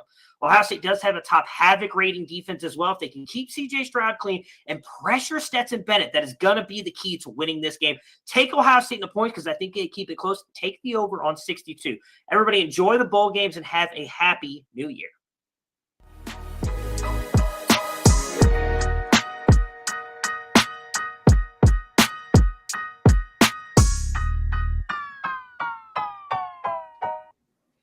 Hey, oi, hey, what's up, everyone? Welcome back to the Front Yard Fantasy Morning Show here on Better Sports Network. It's in the game. Oh, man. Lobbed it up and no one alley-ooped it, but it's okay. Oh, no. I muted my whole thing right when I went to unmute. It's okay. I'll just that'll be like when you lift up for a high five and Nobody. And nobody nobody says auto game back to you. and no one says Nobody auto game says, back to you when you "Ow, lift your hand up for a ow." high five. It's the worst. Yeah, I hate when that happens. Gator J in the chat saying Joey had no problems with gators in the water. It's on video. LOL. Yeah, Joey has gone swimming with the gators on video on our YouTube channel. Start Citizen Salutations. Check out the playlist. There's some funny stuff. It's good. It's good Um, stuff. NKC rules in here said, sorry, I like UNC. North Carolina forever. I grew up a UNC basketball fan. My neighbor, friend's dad, was a huge UNC fan. So I still cheer for them in basketball. And Duke is my least favorite basketball team. So I cheer for UNC extra because of that. This Duke sucks. We had some questions coming here in the chat, guys, that I wanted to make sure we answered. One of them came in here from Dustin. Dustin said, Henry out. I can start Dobbins and Stevenson in my running back spot. Who should I put in my flex? DJ Moore versus Tampa Bay, Judy versus Kansas City, or Chris Olave versus Philadelphia? John Luke, which one of those three would you be starting? DJ Moore versus Tampa Bay, Judy versus Kansas City, or Olave versus Philly? I don't think you can start Olave at this point. He just hasn't really been doing it. I think I'd go Jerry Jeudy against Kansas City. Just picking one, right? Yeah. Yeah, I'd go Jerry Jeudy against Kansas City. I bet you this game is high scoring. I could pull up the numbers right now, but Jerry Jeudy has been pretty decent on this team. Even though the team has been struggling as a whole, Jerry Jeudy has been performing fantasy-wise. So I think he's the one I lean here. Yep, that's Cooper, how I you do as agree well. with JL? Absolutely. I think it's relatively close between him and DJ Moore, but the matchup's the tiebreaker. I'll take Jerry Jeudy against Kansas City in what's likely to be a negative game script, right? The Broncos aren't expected to stay in this one. I also like the narrative that you painted yesterday, where like sometimes we see teams escape from these coaches in the first game back. They're it's kind of like the inmates have escaped the asylum and they just kind of are all fired up and they actually win a big game. So I like that narrative for the Broncos. It would be Ding a huge, dong, the witch is dead. Witch, old witch. Nathaniel Hackett. Ding dong. it would be huge for the organization and the fans to win this game versus the Chiefs. It just gives you some hope going into the offseason. Also, I want to apologize to Nathaniel Hackett for singing a song about your firing. Really rude. That's probably emotionally difficult, but you've got a large paycheck to help make it a little bit easier. So it's a half You'll be all apology. right. It's a half apology. You pick yourself up. Shouldn't have sang, but I think you're fine. Buy yourself something nice. Buy yourself a snowcat. Snow cat. And Charles in here said, "Good morning, guys." Good morning, Charles. Said, "What is snow? Live in South Carolina." Yeah, South Carolina does not know how to deal with snow. Yeah, the funniest thing ever was when we got like half an inch of snow at Clemson and we go out to Kite Hill and I see the funniest assortment of sleds that ever existed in upstate South Carolina. The one time it snows, there's like cafeteria trays, people with their mattresses out there. There's like street signs that people are riding on. Just like every college kid grabbed the closest flat object they could find and ran. So much cardboard. There was a lot of cardboard. Just like, let's unfold this box. I'm sure it'll work for 3 attempts before the snow seeps through. That's hilarious. I can imagine they weren't that. properly dressed for sledding either. You know what I mean? Because you don't have you don't have the right attire. Nobody's Three going out jeans and then 3 long sleeve shirts. Yeah. 3 long sleeve shirts. 3 long sleeve shirts with 2 short sleeve shirts over it. Exactly. Yeah. Everyone layered their like 3 comfort colors, long sleeve shirts, and then had their jeans on, their whatever jeans they were wearing, and cowboy boots if they were lucky, if they grew up in a cowboy boots wearing family. Otherwise, they had their sneakers on, just running out there in the snow. There's something about skiing in jeans that on one hand is such a dad move, but on the other hand, like if you're good and you ski in jeans, it's kind of like a power move. You're like, I know this will get wet if I fall, but I'm not. And I ain't fall. I don't fall. Right? Jeans and a cowboy hat. Oh, it's gonna be crispy, even if you don't fall. Yeah, that's no good, but it's still a power dad move. We got Illmind Jedi in here saying, "Morning, guys. What's up, Jedi?" So did you guys see the new Star Wars Jedi Survivor game trailer? I'm crazy excited as y'all can guess. I have not. It looks like the Force Unleashed looks really good, and I'm excited too. Or what is that? Force Unleashed? Is that what the most recent one was called? Keith, pull that up. Pull that up and play. I didn't play it. So pull the whole trailer for us. Pull the whole trailer. Can you find like extended gameplay version from Can we just get us like a 50-minute? Yeah, we'll watch that. Get us a capture card while you're at it, Keith. See if you can find a Twitch streamer that got like early access and played for 2 hours. That we can just let's just watch right now. Let's just watch Dr. Disrespect play Star Wars. That looks there's some cool games coming out soon. There's that one, and then the Hogwarts Legacy open world Harry Potter game. So like if you're into a fandom, it seems like it's a good time for video games. You got the Star Wars one coming out, which looks sick. And then I've watched the Harry Potter, the Hogwarts Legacy one over and over again. I don't think I've seen that one. I'll have to look it's an open world. It's like takes place a couple hundred years before Harry Potter, and you play a student who like gets sorted into a house, and like it's an open world Hogwarts themed game. Looks pretty cool. I actually saw a gameplay trailer for that too, and it looks wild. Like the spells you're throwing around and stuff. It's pretty wild. It's pretty intense. It seems. It seems like they took it to the level that you would like make up with your friends. You're like, what if you could do this? You can do that in this one. That's pretty sweet. Yeah. I played a ton. The Star Wars game I played the most of the Star Wars Battlefront games for like PS2, I think it was. Dude, those games were awesome. where it was like you could I play never with your. figure out the Battlefront. I only gave it like 30 seconds before I quit and requested a refund, but You needed I could never get 45 that. seconds, bro. 45 seconds, you would have figured it out. Oh, and Ernie in here saying yes, Force Unleashed was most recent. They said I lied. It was Fallen Order. Yeah, I played both of them. They're both very good. Those are good. And looking at the Survivor trailer, it looks very much like that last one. We all gonna get this game and play together? Let's I get think it. so. Off season, we are Yeah. going to play it on air. Woo! I just got Call of Duty finally, JL. Let's play. Uh, I've played like 3 times. Let's get on, dude. Yeah, I've played twice, but it's just like all the other Call of Duties. Like I played twice, and the second game I went like 30-10. Like it's just Call of Duty. It's just you just get a shotgun and you get in the trench, you know. Yeah. Also, I see it's Isaiah. Isaiah came in with the Star Wars Isaiah. game today. All right, my not thing only says Ernie. producer too. So Also, Where's- Frank the Tank. Wait, where's Earn Dog? Who gave Earn Dog the day off? I don't know, man. I don't know. What's Frank the going on Tank came over in here and said, I work at a resort grooming ski trails. If you want to see the snowcats we run, look at the name of this snowcat. A Piston Bully 600. Dibs team name. That's the vintage Snowcats versus the Piston Bully 600s. damn, that's good. Yo, that's some Yo. power. Do you feel like a badass the second you step into that thing? Because I feel like a badass just looking at it. I think man. I think your vintage Snowcat might be in a little trouble going up against my Piston Bully 600 JL.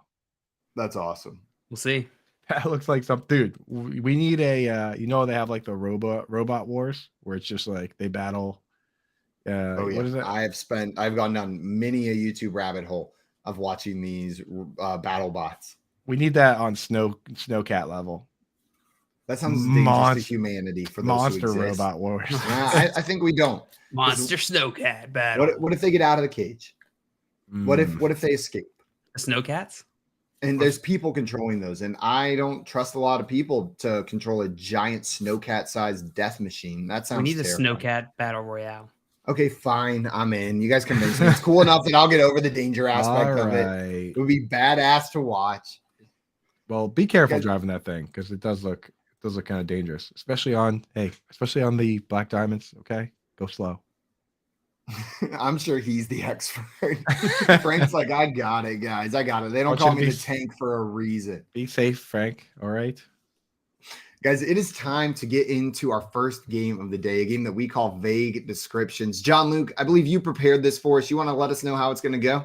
I did, and I will. All If right. this is your first time watching us play this game, joining us to play this game with us, this is Vague Descriptions. I'm going to give these contestants various, or I'm going to give them a category and then a vague description of something within that category. They have to tell me what it is. We're going to go round robin, so back and forth. If one of these contestants does not or is unable to correctly guess what the vague description represents, then their opponent will have the opportunity to steal that point, giving them an edge. You guys ready to get into it? Oh, I'm so Yeah. ready. Coop, I'm stealing anything you don't get, so be ready.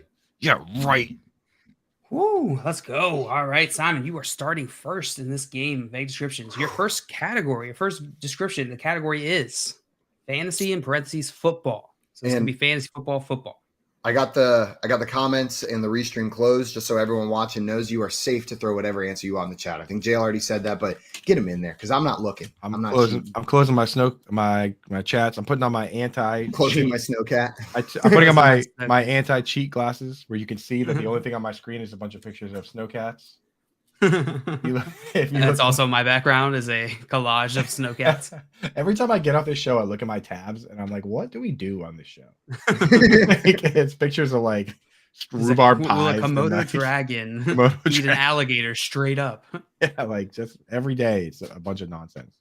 It's a blog post from 2007 breaking down who would win in a fight, a Komodo dragon or an alligator. Well, I had 10 of those tabs open and 3 different people also sent me DMs. But like Dustin sent me the best article on it. I was like, that really sold me on the Komodo dragons. But anyway, let's get to the game.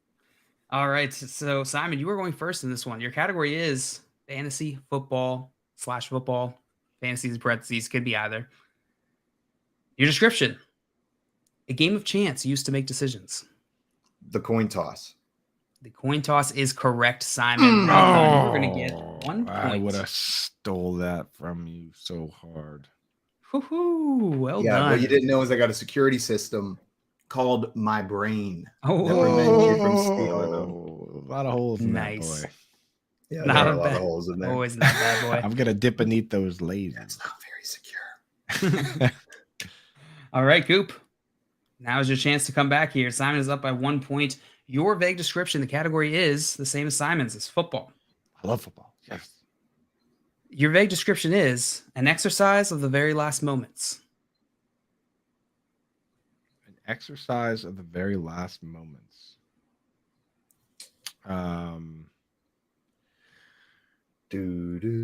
Exercise. How about I don't know, Hail Mary? Hail Mary is incorrect. Simon, you have the opportunity to steal. I think you were talking about 2 last moments in particular. The 2-minute drill. This is the 2-minute drill, Simon. Well Wow. done. You were going to scoop this point. Yes, an Yeah. exercise Oh. of the very last moments. Good job. I ain't a Well done. liar. I warned you, Coop. Anything you miss, I'm stealing it. Coming And in here I am, hot, dude. fulfilling my promises. Coming in hot. 2-minute drill. Let's Coming go. in red hot. Dustin said warm-ups. Oh, warm-ups is the easy jab. And NKC saying, I was asking what is our favorite teams in the NFL? Theirs is the Eagles. So I'm Fly, a Eagles, Ravens fly. fan. Simon is a Browns fan, reluctantly, I believe. And Coop is a Patriots fan. That's right. Nailed it. Man, I'm good. Give myself 3 points for that one. And Simon, we are back to you. Keith is a Jets fan, and I don't know what Isaiah's favorite team is. Let us know, Isaiah. Isaiah, what's your Favorite favorite team, brother? All right, Coop. It's Here's your Simon's next- turn. He said his favorite team is. Oh, you're right. He said his favorite team in the chat is the Gaints. Is that the Saints or the Giants? Giants. There we go. There we go, dude. Perfect. Big Gaints. He's a big Giants and Saints fan, so he likes the Gaints. Oh, that's right. Because we were talking. He came in and was saying we were talking shit yesterday about the Oh, that's Giants. right. He was. And Satyrs. I forgot about that. Yeah, go All right, Gaints. Simon, this is yours. My bad. And your category is still football. Still football. Okay. And your vague I know about description that game. is a place to sit for misbehaving bad boys. A place to sit for misbehaving bad boys. The bench. The bench is correct, Simon. That's another point for you. I was like, I immediately was like, there's no penalty box in football. That's just in hockey. Does JL not know the difference between hockey and football? That And I was like, one- no, he knows the difference between hockey and football. That- so that it's one was probably where almost- Marquise Brown was set. that was almost too easy. I thought it might be a trick of some sort. Could have been. I've Could been have tricked been. before on this show. And NKC got it correct. Got bench in the Yep. chat. Well done. Well Good job, done. brother. Nice job, my friend. All right, Coop, we're back to you. We're going to go into a new category in this one. We're going to a new category. Category is movie character. I was hoping to be All right. Snowcat brands. Snowcat brands. That would be sweet if I knew any. Your vague description is orphan who attends unique school. Is it Harry Potter? It is Harry Potter. Yeah, Coop. I'm on the Fine. board, baby. I'm on the board, and I You can't guys let were those talking Harry so Potter. much Harry Potter. Yeah, earlier. I was we like, talked a lot of you Harry know? Potter on this show today.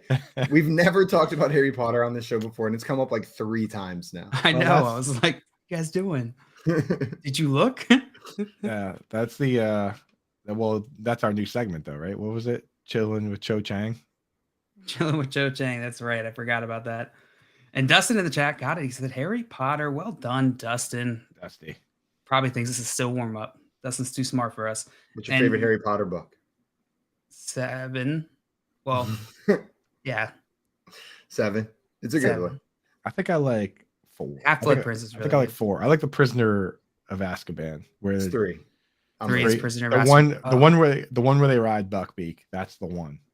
That 3 might is be my my favorite favorite. as well. Yeah, 3 Yeah. might be my favorite. 7 Yeah, is amazing. Posers. I also like 4 though. I liked when they went into the wizarding the cup. The Tri-Wizard Cup. Yeah. That was kind of tight too. 3 was was my like favorite the movie. 3 is my favorite book. 3 was like the Twilight. Everything was good. It was like before things started getting bad. It was like right before, everything started going really good, and then They're all good. I got to go It's back just and watch those consistent, man. again. Yeah, it got books kind of aren't dark. though. You're right, Joe. After that part, it got kind of dark. Right. Right. Goblet of Fire. Shifted. As soon as Cedric, I'm not going to spoil it. It was like If you haven't watched magic Harry and Potter, wands and was- spells, and then all of a sudden it was like and death. Right. And It was also very. death. It was very And mystical. destruction, You know, it was, violence. yeah, it was all chocolate frogs and stuff, and like the second one, right? Not me. Yeah. Not you. Not me. Not me. mine. Not Hermione. You, Harry. Right. And then all of a sudden now it's like, you know, yeah. Without any spoilers, there's quite a bit of murder. Whomping Willow is just extra mean.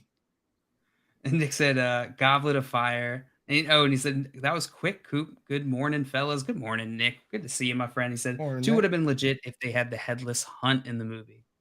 That would have been did. good. Absolutely. And then Dustin said, never read them, but I really don't read. Movie would be whichever one has Sirius Black and the werewolf guy. The werewolf guy? Oh, okay. Professor Lupin. Professor Lupin. Lupin. Professor Lupin. For some reason, I was thinking Grayback, or whatever that guy's name is. All right, Coop, you are on the board with that one. You have a point now. Simon, we are back to you. No, Simon, we're back to you. Your category. Yeah, he just got Harry Potter. Yeah, your category is HB. TV show. TV show. Okay, I watch TV sometimes. And your vague description is spoiled family goes broke, a wedding occurs. Schitt's Creek. Schitt's Creek is correct, Simon. Well done. Wow. That's such a Pick the funny show show. I'd watch. That is such a funny show, show. dude. That's I such, really do like that and show. not only is it when I started watching that show, no one warned me that I would bawl multiple times know. while watching that show. Just like I'm about to cry now thinking about it. There's like multiple scenes in that show where you just like, oh my god, it just tears you apart. It's such Just a sweet tears show, you apart. Have and it's so funny. have a quick cry if you need to. Yeah. Sometimes you gotta have a quick cry. You guys Nick- mind? No, go for it right now. Every break. I miss you guys. Every break I cry. Every break I miss the chat. I just cry. And Nick said, man, you guys are quick today. Yeah. What's up with that? Too easy, maybe? Sorry. What's up with that? We'll have to Sorry, see. What's chat. up with that? What's up with that? You got to pick up your speed, chat. It's Wednesday, my dudes. We're on one. On fire, dude. I just found out it was as Wednesday. soon and I'm as hyped. one Simon found out it was Wednesday, he was ready, dude. Sixth time it's been mentioned now. Just It's like when wishing. you learn a new fact and you just keep telling it to people. Like you learn a new vocabulary Hey. word and it slips into conversation all the time because it's fresh and you're excited about it. That's how I feel about knowing today is Wednesday. Like I haven't known what day of the week it was for like couple 10 days days. now. Yeah, it's been a while. Not confidently, at least. Maria, and you're saying good morning. What's up, Maria? Good morning, Maria. I just Maria, checked- help me come up with some of these. We could get you a I'm gonna close this back. Casio, dude. Get you a Casio calculator watch. Then you'll be able to calculate what day it is every day. Yeah, you'll be the timekeeper, the Jeremy Rosberg of Too much the Broncos. Too much. Now he's the head coach, dude. Now he's the head coach. You're next, Simon. Imagine Oh, I just like, gotta get you a make watch. you make that guy head coach, and everyone's like, "What do we do now, coach?" But he only knows one thing. He's like, "Why don't we call a timeout?" Yeah, he's like, no, he ran out. No, you got to do It's the something first else. quarter. You used all The of them. timeout guy. He's like, "Let's ice the kicker here." It's like the second, it's like the second. Have we quarter. ever tried icing the quarterback? Timeout. It's like Timeout. first Right. and 10 with like 14 minutes in the Right, first yeah. quarter still left. Right, Derrick Henry's in the middle of running for like a 50-yard touchdown. He's like, "No, timeout. Stop that." All right, Coop. This next one is yours, and your category is football. Football. Yes. And your vague description is event at which you see your exes. Event at which you see your exes. Oh man, that's the homecoming game. Homecoming game is incorrect, Coop. Simon, you have an opportunity to steal yet again here. Incorrect, but not a bad answer. Not a bad answer. I didn't think of that, but I don't think it was a bad answer. I'm gonna go with the draft. The draft is incorrect. Bonk. The Pro Bowl, is that what it is? Revenge game. Should I have you keep going back and forth? Okay, we just did 2 more guesses. So either of those, right? I didn't hear him. Pro Bowl and revenge game is what the two that were said. Revenge game is correct. Coop got it. So, Coop, I will give you a point for that one. Revenge game is correct. An event at which you see your exes. I like that. That makes sense. Now it makes sense. Homecoming 100%. game, almost better answer though. Homecoming's like where you see your family you haven't seen in a while. Know what I mean? Unless you're like the estranged student who's like coming back to campus and you're not sure, like, am I going to be welcomed here? Like, I did get kicked off last time I was on campus.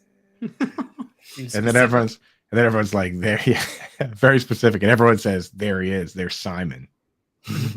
Can't believe he showed I'm up. not that guy I again. believe he showed up. Charles said Super Bowl party. I like that one. And Nick said high school reunion. So the key here was That's taking the insane. category too, the football category, which is why the homecoming might not. I guess homecoming is kind of football. Could have related. snuck you in there. Yeah. Well, I snuck game in there. And Dustin said combine. It's a good guess. Good guess. I went to my sister's homecoming like weekend one time at her college. She went to a small school in South Georgia, but they like ball out for homecoming every year. And in their little basketball gym, like this, like it was like a high school basketball gym, Lil Dicky and Rich Homie Quan performed. And Shut there up. was like 1,000 people there. Like it wasn't very many people standing on the floor on a basketball court. And it was unreal. It was so much fun. Like it was a tiny little concert with Lil Dicky and Rich Homie Quan just on stage going wild.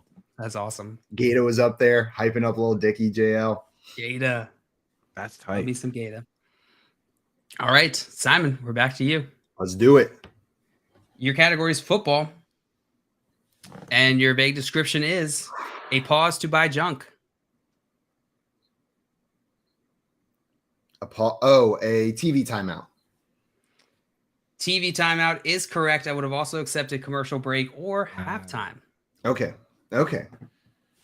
All I'm three. trying to would think the work. pause to buy junk is what threw me off. I like at first I was like injury timeout. Is the junk that you're buying health? Yeah. But no. Yeah, it could be. Could be. Shout out Maria. That's her prompt. It's a good one. That's good. All right. So Simon, What's the that's score? What's the score? It's now 5-2. 5-2. Simon, you are in the lead still. He only- Simon hasn't he only- missed one, and he stole two of yours. He only one of stole yours? one. He only yours? stole one. I I'll have. just tell you, I feel like I have more than two. a game of chance used to make decisions. Simon, an exercise at the very last moment. Simon, Harry Potter. a place to sit for misbehaving bad boys. Simon, orphan who attends unique school. Coop. Yeah, Spoiled family who goes broke. A wedding curse. Simon. So that's already 4 for Simon. that's pretty good. Event at which you see your exes was Coop. Okay. And then the last one, pause to buy junk. Yeah, I Simon. guess that's right. Simon, that's fine. The steal is a big swing in this game. Ken, yeah. Going Again. It's a first. 2-point swing. And we got Yeah. Eric in the chat said, in the finals, appreciate your help throughout the season. Don't think I could have done it without this channel. Hell yeah, Eric. Hell yeah. But at the end of the Loves day, it's your team. You your did it. team. We just helped. We were just there. It's all you. We're just here hanging. We Now mostly bring that just ship home. we just Bring it home for confirm. us. We confirm your opinions. That's what we do mostly. Bring that championship Gently guide you home. back if they're wrong. We gently And then go, oops, if we're wrong. Yeah. My bad. we gently grab you by the collar and say, "Shut up. That's wrong." you're gonna No, win. Tyler Higbee. No, Robert Tunyon. And then Hyler Higby goes off. But Robert's Yeah. out. Anyway, back to the big All right. descriptions. Back to vague descriptions. See, Simon, you had the last one? Sure. My memory is about 3 seconds, so I forget. Yep, you did. And so, Coop, this next one is yours. Your category is football. All right. And your vague description is the guy with final say. The guy with final say.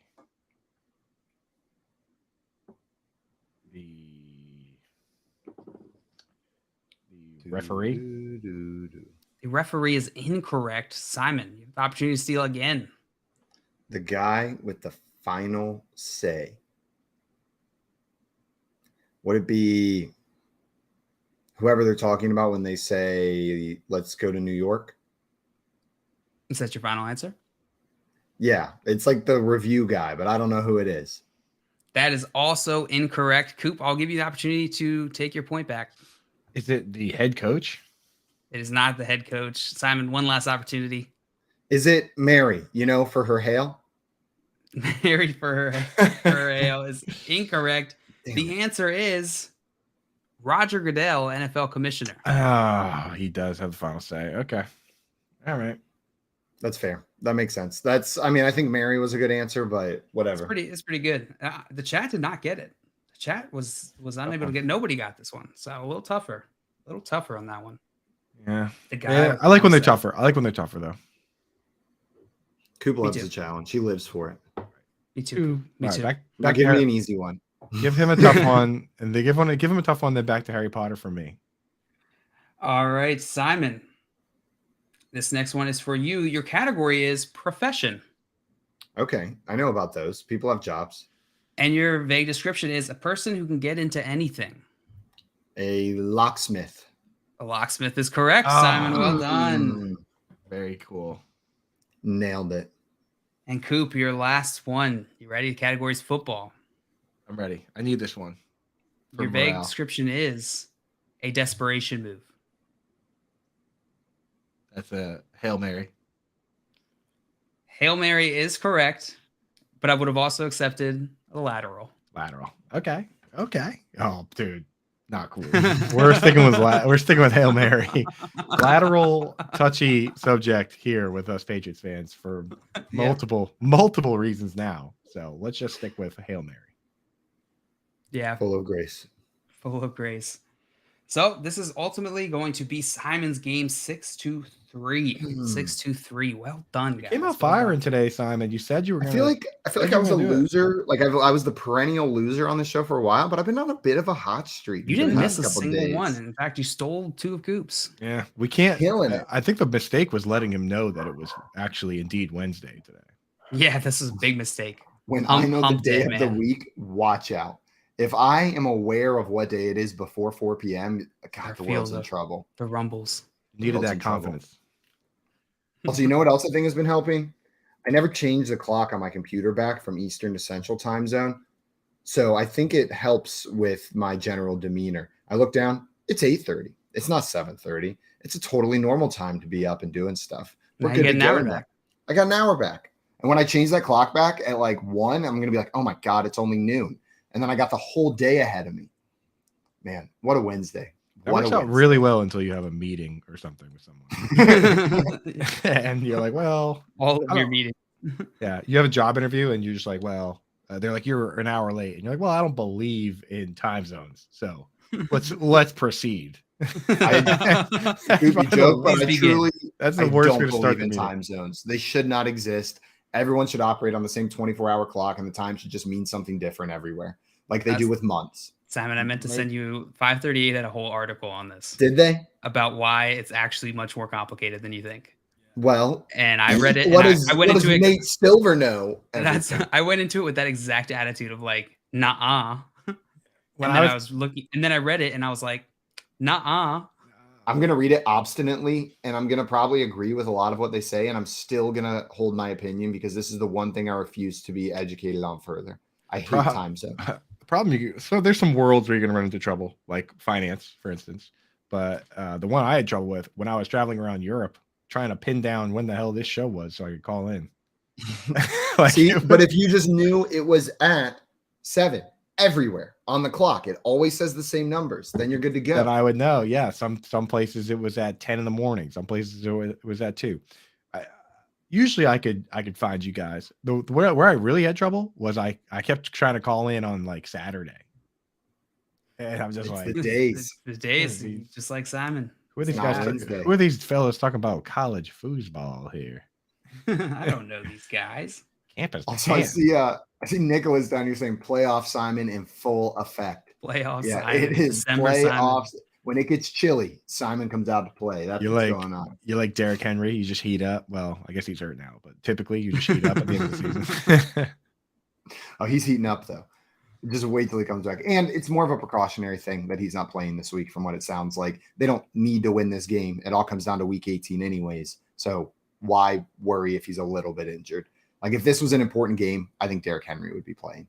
So I'm not too concerned about that injury over there. I'm with him.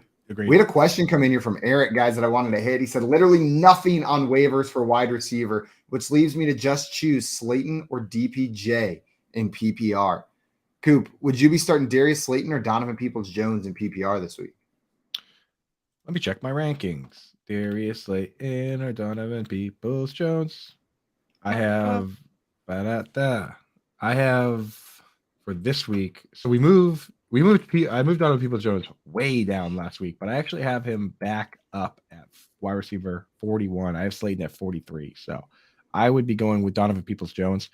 The thing with DPJ is that the targets are pretty highly consolidated among him, Amari Cooper, and David Njoku. And there's really only 2 wide receivers in the mix you have to worry about. Whereas the Giants wide receivers are producing, but they're running 3 wide receiver sets so often that it's kind of hard to figure out who's going to be the guy in any given week, right? Between Richie James and Darius Slayton and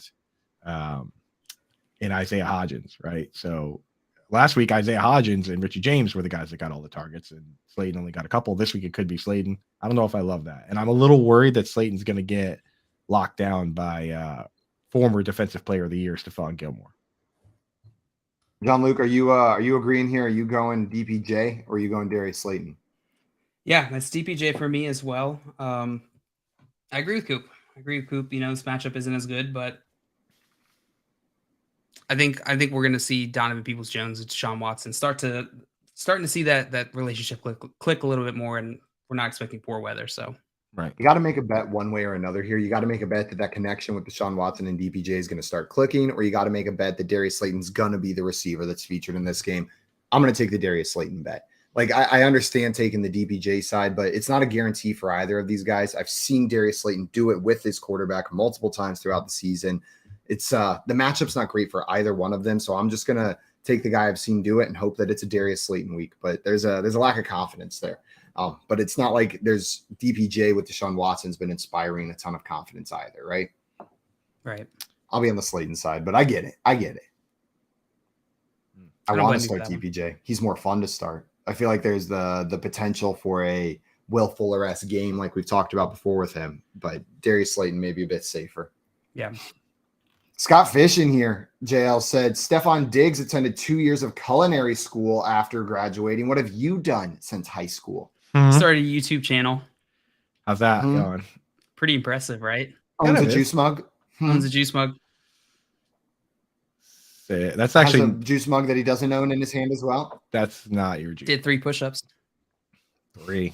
Boom. Also, Breathing Fantasy Football literally in here saying, good morning, gents. What's up? Welcome in, BFFL.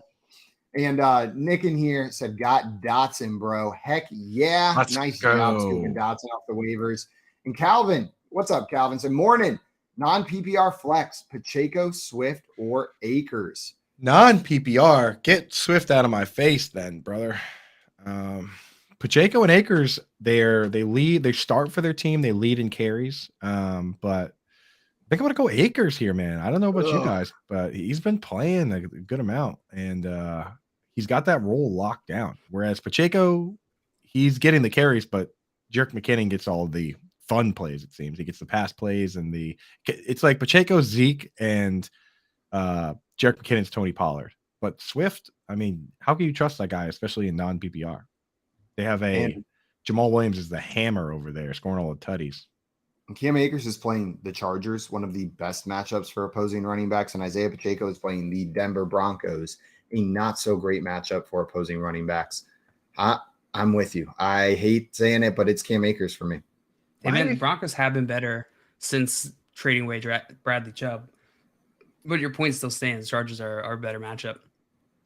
So let's do it. I think I'm going to go Akers. Akers it's close, though. It's very close. Pacheco's right there. We got Ladarius Brown in the chat. Good morning, guys. Hope all is well. Good friend of the show, Ladarius. What up, Ladarius? What's up, welcome in. Welcome in. Also, NKC looks like they're going to have to head out soon, but appreciate you hanging out with us. Appreciate you hanging out with us this morning, NKC. Means a lot. And also, Breathing Fantasy Football literally said, you guys talk about it yet? Your boy ETN and the Jags yet? I wonder if they're playing much and Lawrence gets benched in the second half this week. So we've talked about how that game in Week 18 is important for the Titans, but also the Jags, it's going to come down to that Week 18 game as well. You guys worried that Lawrence and ETN maybe sit this weekend? If they get really far ahead, I could see that happening. They need to get these wins, though. So I don't think that they'll sit unless this just is a blowout, which they're playing Houston, so it is a possibility. Hey, NKC, before you go, let us know what we type in to find your power rankings. I want to check this out. Right? He was dropping power rankings earlier. Was that NKC? That was NKC. Yeah, let us know where we can what we search to find those. What the YouTube's called. Is it NKC rules? I want to check those out before you go. So if you haven't left already, toss those in there. Sorry to interrupt, but I want to promote our boy there. You know what I mean? There it is. He said my YouTube name. So check those out, guys. I'm interested to see who he's got. We'll check him out. Jill, I'm with you. I'm not too concerned that they're going to bench him unless they go up big. And who do the Jags have this weekend? Houston. Yeah. Oh, well, I guess That's what I said. It's a possibility going against Houston. Hottest team in the NFL, though. It's the hottest team. They're so hot right now. They're the new Lions, dude. They're building a winning culture. They're losing, but they're thinking real hard about winning, right? You know, giving some tough games. So hopefully they make it a tough game so that because we got a lot of Ingram, a lot of Zay Jones, banking on Lawrence. Hopefully that is a good game and we can get a lot of fantasy production out of it. But I think in a lot of times with a team like the Texans, for the Jaguars to get to a point where they're benching starters, I feel like ETN has to, by nature of that, have a good game, right? Like usually when you're getting up big, you're running the ball, unless they come out and just throw 3 touchdowns and say, we don't need you at all today, right? So I think ETN's got a pretty good floor against this team. I'm with you. Also, Maria in here. What's up, Maria? So maybe y'all already covered this, but the best gift you got for the holidays, all the gifts were phenomenal, but I do want to shout out. My sister got me this is my favorite hat. I wear it like every day. My black on black Braves hat. She got me a black on black Braves shirt. It's the same black on black Braves logo on a black shirt. And I just cannot wait to rock the black on black hat, black on black shirt together. It's beautiful. Why didn't you do that today? Because it was cold. That's fair. I think that's fair. Totally fair. My best gift was I got a trip down to plane tickets to go down to Texas. Woo! Yeah. Hey, what part of Texas you going to? Austin or San Antonio. Oh, I'm so excited. Flying into Austin. We'll see though. Southwest is now pooping the bed. So Saw that. When are you going? next month, Are you guys gonna do a live show together on the same thing? we'll see. Last time I think we just did different rooms. That's I mean, it's less fun that way, but it's probably better for production quality. But now we got this new fancy little audio thing. Could do it. Yeah, or do different rooms, but maybe pop in for a little bit in one room, just kind of for funsies. JL just sticks his head in the corner like, I wonder where JL is. There he is. It's Guys, me. Coop, what about you? So I have to put it up. I got a couple gifts I like. Kate, my wife got me some boots that I love. They're snow boots, which I really needed. But Cowboy snow boots. all boots are cowboy boots if you're a cowboy, brother. True. Yeehaw. Getting a lot of brothers today. So none of my boots are cowboys. Yeah, I've been dropping a lot of brothers. I've been kind of Hulk Hogan in a bit today, one of those moods.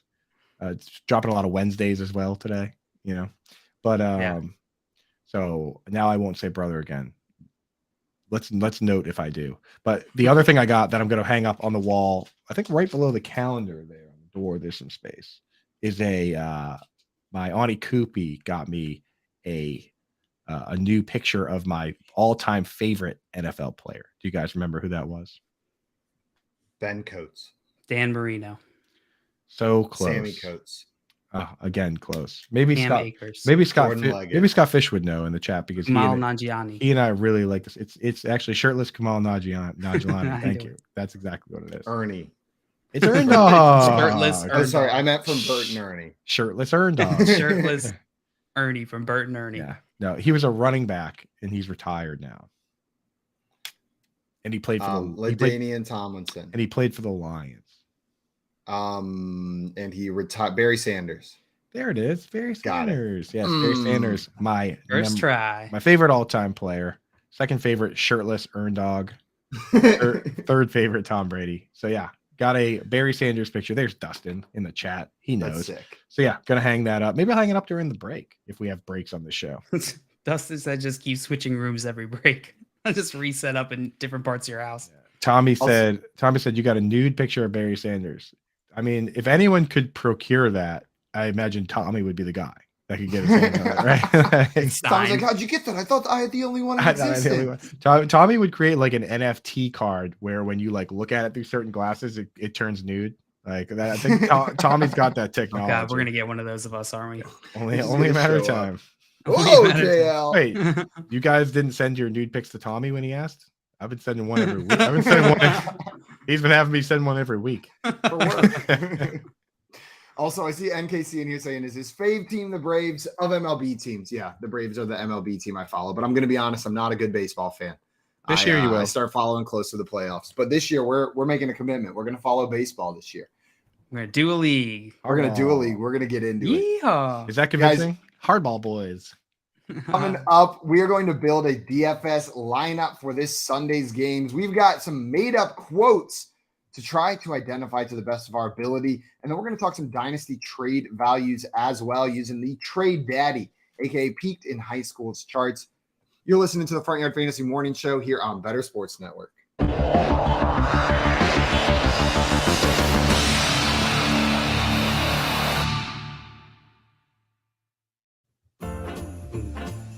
My holiday wish list is for Travis Etienne to finish as the RB1 rest of season.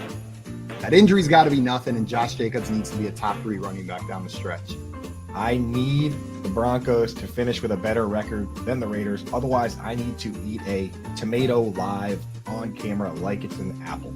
I want to win my home league. I've only won it once over the last whatever it is 6 or 7 years, and these are all of my buddies from high school and college, and they love to harass me when they beat me. Ooh, fantasy expert, you can't win our league. For this holiday season, I'd like to be in the winning margin. I'd like to be on the winning side of side totals and props. I think that's really why we're in the business. So Jamar Chase is coming back from the hip issue. Let's hope he performs like that wide receiver one and leads me to the championship. I need you, Jamar. Come on, let's go.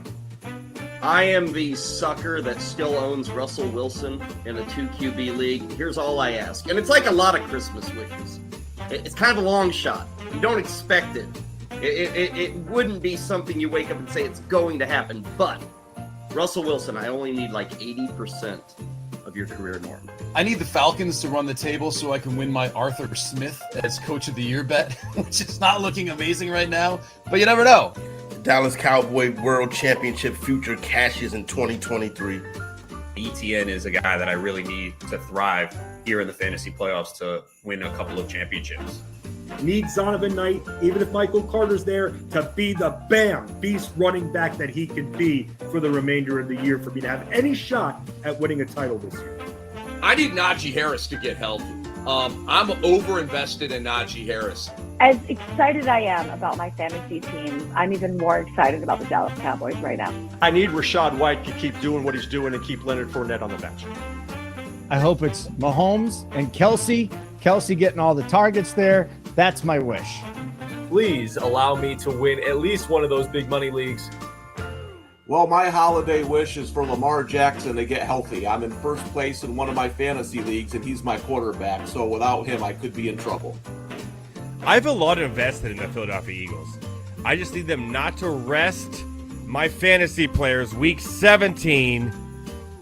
Yeah, my number one wish for fantasy football this year is that Ramondre Stevenson keeps being a dog out there. Big money league I have that I absolutely want to win. So I need my guy CeeDee Lamb, and I'm a Niner fan.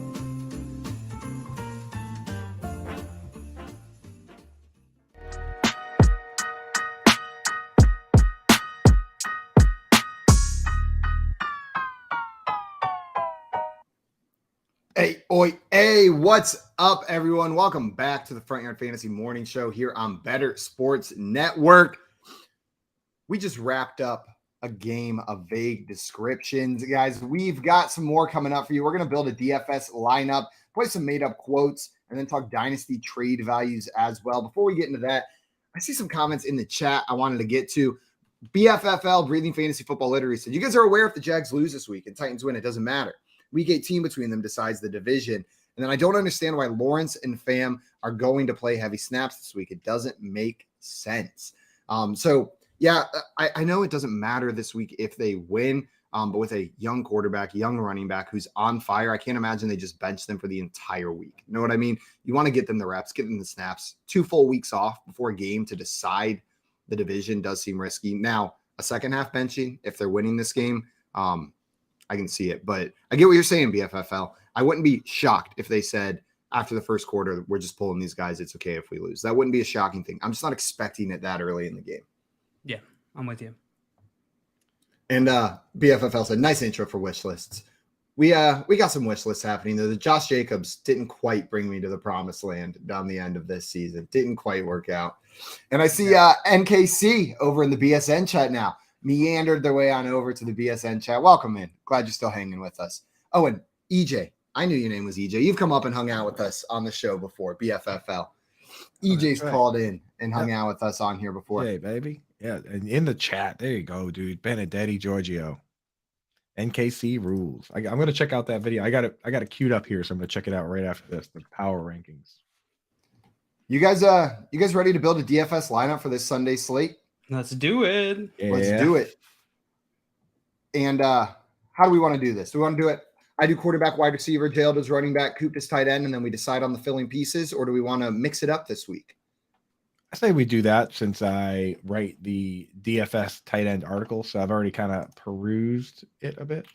John Luke, you want to do running back or you want quarterback, wide receiver stack? Yeah, let's do. I'll do running back. Okay, and I'll take quarterback, wide receiver stack. Who wants to go first in this one? Not me. I'm still pulling up these salaries here. Coop, let's get what you got. So it depends what we want to do. So I got guys at every level. Actually, there's You're going one first. You set the tone. Okay, I'll set the tone then. I'll go with a guy. So I'm not going to go Travis Kelce, and we'll just use our whole salary. On it. Yeah, I'll set the tone by going with a guy I think you could pay down a bit for. He's pretty moderately priced. I don't even think he's priced within the top 10 or so tight ends, which, knowing the tight end position, pretty good.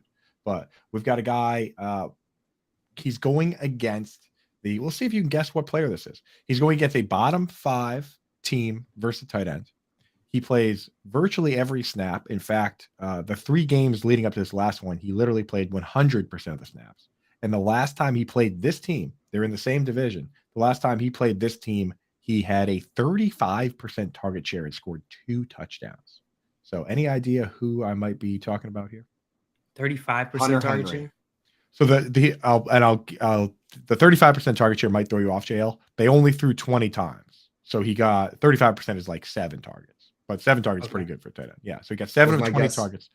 Yeah. Was my guess wrong? What was yours? Hunter Henry. Not Hunter Henry. No. Okay. I was looking at it. Is it one of the keys? Here's the big keys for you guys. So this week he played 92% of the snaps, but in the 3 games before that, he literally played every snap, 100% snap share, which I've mentioned on the show. And there's very few tight ends that play every single snap. Mark Andrews? Mark Andrews is not the answer, but Evan Ingram? Guess who did get the answer? Victor Garcia? The chat. Dustin with Cole Kmet. Cole Kmet this week, he plays virtually every snap. He's going up against the Detroit Lions, which is not only a shootout factory, but they've been pretty bad against the tight end, a bottom 5 team versus the tight end. And Cole Kmet himself, last time he played them, 7 targets, 2 touchdowns. He's only 5,300. So we're talking 1, 2, 3, 4, 5, 6, 7, 8, 9, 10, 11, 12. He's not even in the tight end 1 range, 10 and 13 on the week. So we can get Cole Kmet in there for $5,300. And it's a pretty good spot for him. The over-under on that game is 51.5 points. And the spread is it's not that big. It's only like 3 points. So somebody on the Bears is going to score some points at some point. And I think Cole Kmet has a pretty good shot of scoring those, I like that, Coop. And you know what? I was debating on a couple different stacks here, but since you targeted that game, I love that game's a shootout, and I want to stay in that game for the quarterback wide receiver stack. But on the other side of the ball, I think I'm going to grab Jared Goff at the quarterback position. And since we went down for Cole Kmet, are you guys cool with Amon-Ra St. Brown, the main guy, the top dog? Like spend up a little bit on there. Cool with we save some money. Let's get Jared Goff and Amon-Ra St. Brown in there. Jared Goff's 7,400 and Amon-Ra is 8,200. But I love pairing that with Cole Kmet from the other side of that same game. If we get a shootout, both those guys can eat. They can have good weeks. You got to play that. You got to play that narrative. You know what I mean? Pick a game or a couple games, lean into them, hopefully being high scoring games. I mean, as much as I hate to say it, like if there's an overtime game out in one of these weeks, sometimes it can really ruin the slate. If one team really plays 90 something snaps because they played 5 quarters. So you're kind of trying to find that shootout, trying to find that overtime game. If this one's it, and we have ARSB and Cole Kmet, we got some daggers in there, and we're still not spending crazy money. So if JL wants to go out and drop a bag on somebody here or even later, then he can. I'm interested. I'm curious what you guys think. I'm entertaining the idea of going Christian McCaffrey here. He's got the Las Vegas Raiders. But my concern with CMC and DFS is that we're going to spend $9,500 and Shanahan's going to play it safe with them because they already have a playoff spot. What do you guys think about that? I think given we've already saved a little dough, I don't think it's crazy, man. I don't think it's crazy. There's no Debo either, so it's not like Debo is going to seal the rushing touchdown. There's no Elijah Mitchell, so they don't really have much in terms of pivots. That's a good point. What do you think, Simon? I like it. The matchup doesn't get much better than playing against Vegas, right? I like throwing Christian McCaffrey in there. It's fun when you can fit one of the superstars in there, and I think he's a player that's worth spending up for. Why don't we do this? We'll put him in there, but we'll put a little sticky note next to his name that says, like, okay, if we need to try and find some money somewhere, then we'll come back to revisit Christian McCaffrey. If we can afford him, let's leave him in. But if we're looking at it and we're saying, we got to find a flex and we only have 4,000 left, maybe we pull a little bit from the RB1 bank. Yeah, no, I like that. I like that a lot. I think the other name I want to throw out is Jerick McKinnon playing against the Denver Broncos. This game, I don't know. I feel like Jerick McKinnon could be heavily utilized, and he's pretty cheap, 6,800. What do you guys think? Yeah, I don't think this is a Pacheco game against this Broncos run defense. I think if they're going to get a running back involved, this is a McKinnon game. They're gonna beat him through the air. They're gonna beat him, that's for sure. And I think McKinnon is a better piece to help beat the Broncos the way they're set up than Isaiah Pacheco is. What do you think, Coop? Yeah, I'm in on that for sure. The thing with this week is that there's not really a main slate kind of like backup RB chalk play right now because the two guys that are kind of banged up are both playing Thursday, right? Derrick Henry and Tony Pollard. So there's no like, oh, let's get Zeke in there or let's get Hassan Haskins in there. So I don't mind paying for a player like that. And they are still playing for a first round bye. So there's incentive for them to play their starters this week. All right. So Simon, you might give us a quick rundown of who we got? No, sorry, I can't do that. Right. At quarterback, we have Jared Goff for 7,400. At running back, we've got Christian McCaffrey for 9,500 and Jerick McKinnon at 6,800.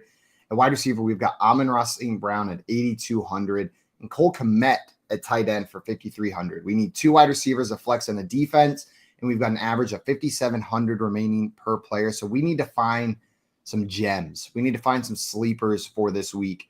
And while we do that, let's hit some of these questions in the chat that we missed from before.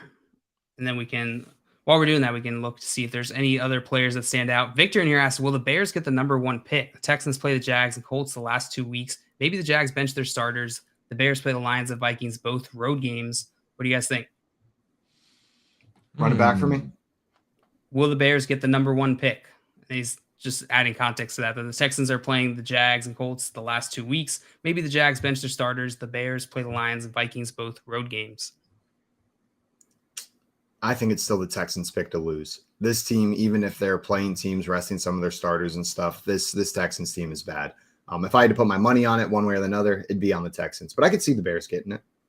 Yeah, that'd be wild if the Bears got it because that opens the door for a team to swoop in and trade. If they really like a quarterback, for a team to swoop in and trade for the number 1 pick, right? Because when you're the Bears and you have Justin Fields, that pick becomes a very valuable trade piece. That would be sick for the Bears. Just absolutely sick for the Bears. Yeah, that would be. Dang, I didn't even think about that. Yeah. So good question, Victor. Pretty wild. Yeah. Pretty wild narrative there, Victor. For our DFS team, I mean, now all this Jaguars benching their starters talk has me thinking like, What if we just put the Texans defense in and just like hoped that the Jaguars just said we don't care about this game? I mean, they're free, obviously. But it's still the Texans defense, right? Even against the Jaguars backups, I'm not confident starting the Texans defense. Also, Craig and you said, fellas, we have a house full of people with head and nose colds. What is your best medical advice to help us? Ginger ale. Ginger ale, and Pokemon. That's In the that- trifecta to get in that order. TV. And If you're YouTube. Fresh Prince of Bel-Air. Yeah, I would go on what I do when I'm not feeling well. I pop on the Front Yard Fantasy YouTube channel and I just watch the shorts over there. Maybe not the full videos if I'm not feeling up for it, but I watch the shorts and I just throw them on and scroll down, and they make me chuckle a little bit. A little Joey Wright on there. There's some highlights, which is fun. So yeah, I kind of like that. You guys making fun of me, which you added yesterday, which I did not appreciate. Was kind of blindsided by that a little bit. But I think it's part of the show, so we have a little fun. But you guys did make fun of me. Mission success. We hurt your feelings. That's exactly what we're going for. That clip, actually, who clipped that one, because they actually did an amazing job on that. Which one? The Jack Black versus Black Jack? The Jack Black, Blackjack one. The Blackjack one. That was a good one. Dude, with me, look at me with the friggin' lights. It's a light man. So stupid. Very cool, guys. Very cool. Very cool, guys. Also, Victor in here said, what's AJ Dillon's price? With Aaron Jones being limited the last couple of weeks and dealing with an injury, he might be interesting. And that's another game, I believe, with a relatively high over-under, right? That Packers game. We're expecting some points to be scored. 47 and a half I last saw, which is pretty good. And the weather's supposed to not be bad. They say that. Oddly enough, like the cold front has kind of passed through, and they said it might be, for this time of year in Green Bay, 40 degrees isn't that bad. You know what I mean? It could be obviously way worse up in Green Bay in, January. So not too bad. It shouldn't be too bad for that game.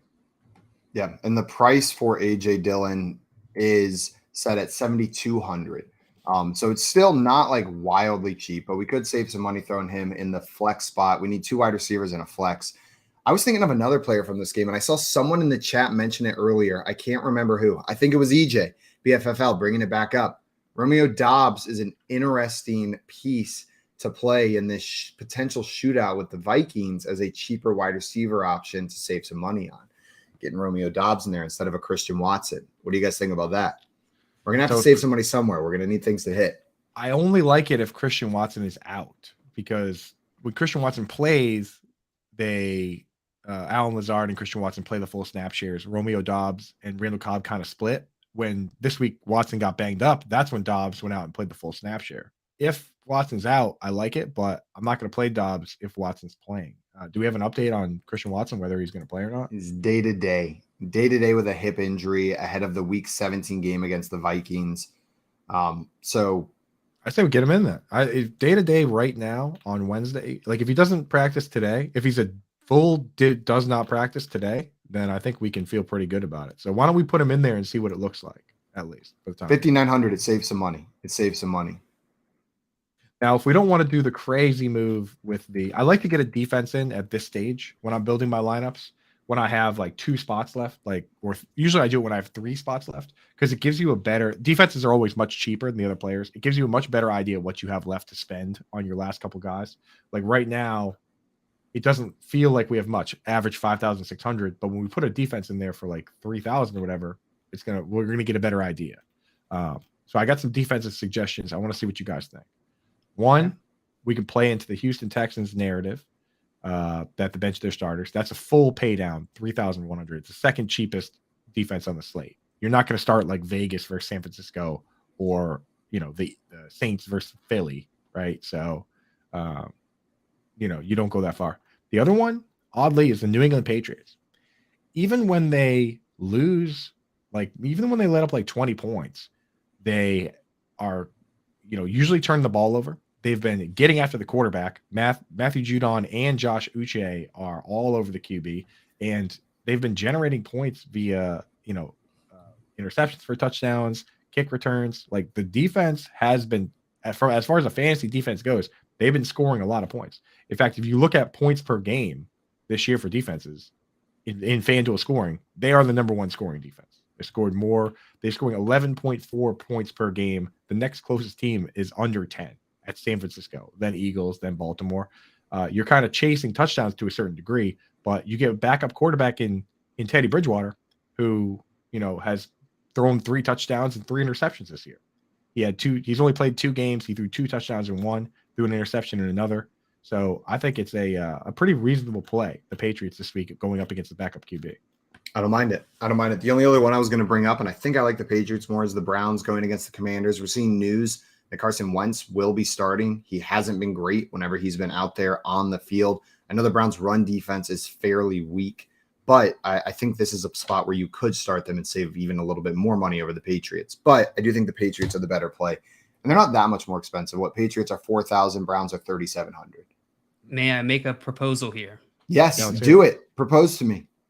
The Kansas City Chiefs are kind of enticing with 300. They're only $300 more than the New England Patriots, and I feel like they're a solid play this week. They're going up against Denver. Denver, you remember, lost their head coach this week. Yeah, but they got that stink on. They got that Russell Wilson who's throwing lots of interceptions. What do you guys think about going Kansas City? So we have a way. I mean, why don't we put Kansas City in, and then now we have a way. If we need to rustle up another $300, we go to the Patriots. If we need another, if we need to, I was going to say if we need to rustle up another $300, then we go to the Browns. We got our backup and our backup. But I like let's take a peek at the wide receivers and see who we're really feeling today. Before we do that, NKC in here saying, do you guys think the Eagles are doomed because Hurts is injured? John, do you think this is going to ruin the end of their season here? No, I don't think so. Hurts will likely play again this season, and they're set up. They're the best team set up for the playoffs, so they're good. And they got one of the best backups in the league. I know Gardner didn't get that game done, but it was also against one of the best teams in the league. The Cowboys are another great team. The fact that Gardner Minshew, their backup quarterback, got them like wildly competitive in that game, came down to the end of the game. You're fairly happy with it. And I think Minshew can finish this season off if Hurts is going to rest until the playoffs. But we'll see Hurts sooner rather than later, probably. Coop, you got a wide receiver in mind? Yes, I have a wide receiver that I want to get in there all of a sudden now that I'm thinking about it. And it's probably going to put us in a situation where we do need to scrape up some of that cash from some of these other spots. Because when I look at it, I'm like, okay, I want to get a top wide receiver in there. And when I'm going through these matchups, not necessarily loving some of the matchups, like don't want to do Tyreek Hill with Teddy Bridgewater against Jack Jones, right? That doesn't feel ideal to me. Jamar Chase against Buffalo. Devontae Adams against San Francisco. Stephon Diggs at Cincinnati, not bad. Or we already have Amon-Ra, who has a pretty good matchup. That kind of leaves us, we're not going to do Waddle because we don't want to do Patriots and backup QB. That kind of leaves us with like Justin Jefferson in a matchup we already talked about versus Green Bay, which would be the ultimate pay up that I kind of like. That would leave us kind of scraggling for cash. Or CeeDee Lamb against Tennessee, which isn't that bad play itself. If we went with Jefferson, we'd only have $3,400 left. So if we go with CeeDee Lamb, we leave ourselves with, we can't play CeeDee Lamb because he plays on Thursday night. So I don't know. What do you guys think? Justin Jefferson, or is that too expensive? We're using too much of the bag on 2 players if we go CMC and Justin Jefferson. And you're not worried about the secondary in Green Bay for Justin Jefferson? He's matchup proof for you? I mean, he does have a tough matchup with Jair Alexander. So maybe we don't spend up there. I just feel like if we're going to start Jared Goff at quarterback, we need more. We're already going stars and scrubs by starting like Cole Kmet and Jared Goff and Romeo Doubs. We need more stars in this line. So we do. I feel like we need a star. We need a Justin Jefferson in week 1 when they played Green Bay. Jair Alexander wasn't too much of a problem. That. 9 receptions, 184 yards, and 2 touchdowns. Was the week 1 line against Green Bay? Do we chase that week 1 line the last time they played them, or are we buying into like Jair Alexander's? Like, I'm not letting that happen again. We're getting December Green Bay. The December Packers are coming in hot. So yeah, Jair Alexander did have 3 interceptions last week, right? Hot. I'm fine. Justin Jefferson, that's real expensive spending up right there. I'm just trying to think where else you go. I mean, because we're not going to start DK Metcalf against Sauce Gardner. right? Christian Watson's hurt. We could go Devontae Adams and say that the Raiders won't be able to get anything going on the ground, so they're going to have to chuck the ball. They're also playing San Francisco, expecting them to be down and have to come back. Maybe Adams is the play here. Let's get him in there. Tommy, tell us, Devontae Adams, is that the play? Our resident Raiders diehard homer. Are you cool with Devontae Adams? I'm just getting an automatic confirmation because I'm sure he will be. That would leave us with $4,100. And of course, by shifting defenses, we could get all the way up to $4,700 if we need it. But do we even need it? Is there anyone in that price range that we're like, that's the guy? I'm scrolling down. Oh, wow. Lots of scrolling. Oh, man. Because we've got what? We've got 4,100 left is what we have left in this lineup. Oh, unless we shift to a different defense. We probably got to shift to a different defense at this point, right? My scrolling finger hurts. Yeah, let's get that. Let's downgrade this defense. You don't want to. I don't know if 300 is going to give us very much here. You want to start Nick Vanette? I'm downgrading 600 to the Cleveland Browns and seeing if we got anything for 4,600 that we can fit in there, or 4,700. Not much from the way of that. Jalen Virgil, Zach. We get Daniel Bellinger in there with two eyes. With two eyes. Oh, I mean, he did play a monster snap share. The problem is he caught 2 passes early in the game, but he fumbled away the second one, which then he didn't play much after that. He scored on a 2-point conversion to cancel out that fumble, but only 2 targets last week. We could grab a guy, another player from that shootout, Detroit-Chicago shootout, and take a wide receiver for the Bears in N'Keal Harry and hope that he finds his way into the end zone. I think he's been banged up. He might not even play again. He didn't play last week. There's no designation tag on him for this week. I think he's expected to play, but I'm fine not going that direction as well. We might need to save up elsewhere, or we leave it be for the time being, or we go all the way down to the Houston Texans, like you said. What if we downgrade Devontae Adams? We pick up Brandon Ayuk. Okay. That's going to give us 6,000 to work with, which puts us in a pretty decent range here. We can go with no Debo. I like it. With no Debo, yeah, I think he's appropriately priced here. I think they'll still probably use him decently in this game. Then that opens us up. We can go with Jeff Wilson. We can go a DJ Shark. Go Zonovan Knight. Let's go Sharknado, bro. Evan Ingram. We could grab Evan Ingram, or aforementioned, we went away from Romeo Dobbs. No, we put Romeo Dobbs in there. I was going to say we could get Alan Lazard in there as well.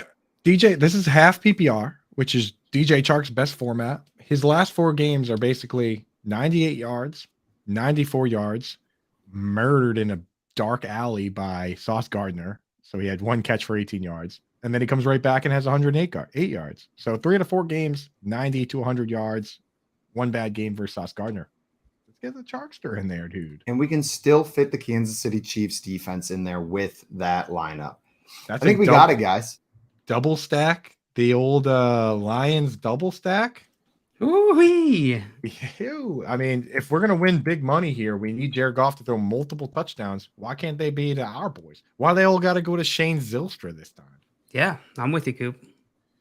Our final lineup, we've got Jared Goff at quarterback with the double stack with Amon-Ra St. Brown and DJ Chark. And then on the other side of the ball in that same game, we added Cole Kmet at the tight end position, Christian McCaffrey and Jerick McKinnon at the running back. Our other wide receivers are Romeo Dobbs and Brandon Ayuk.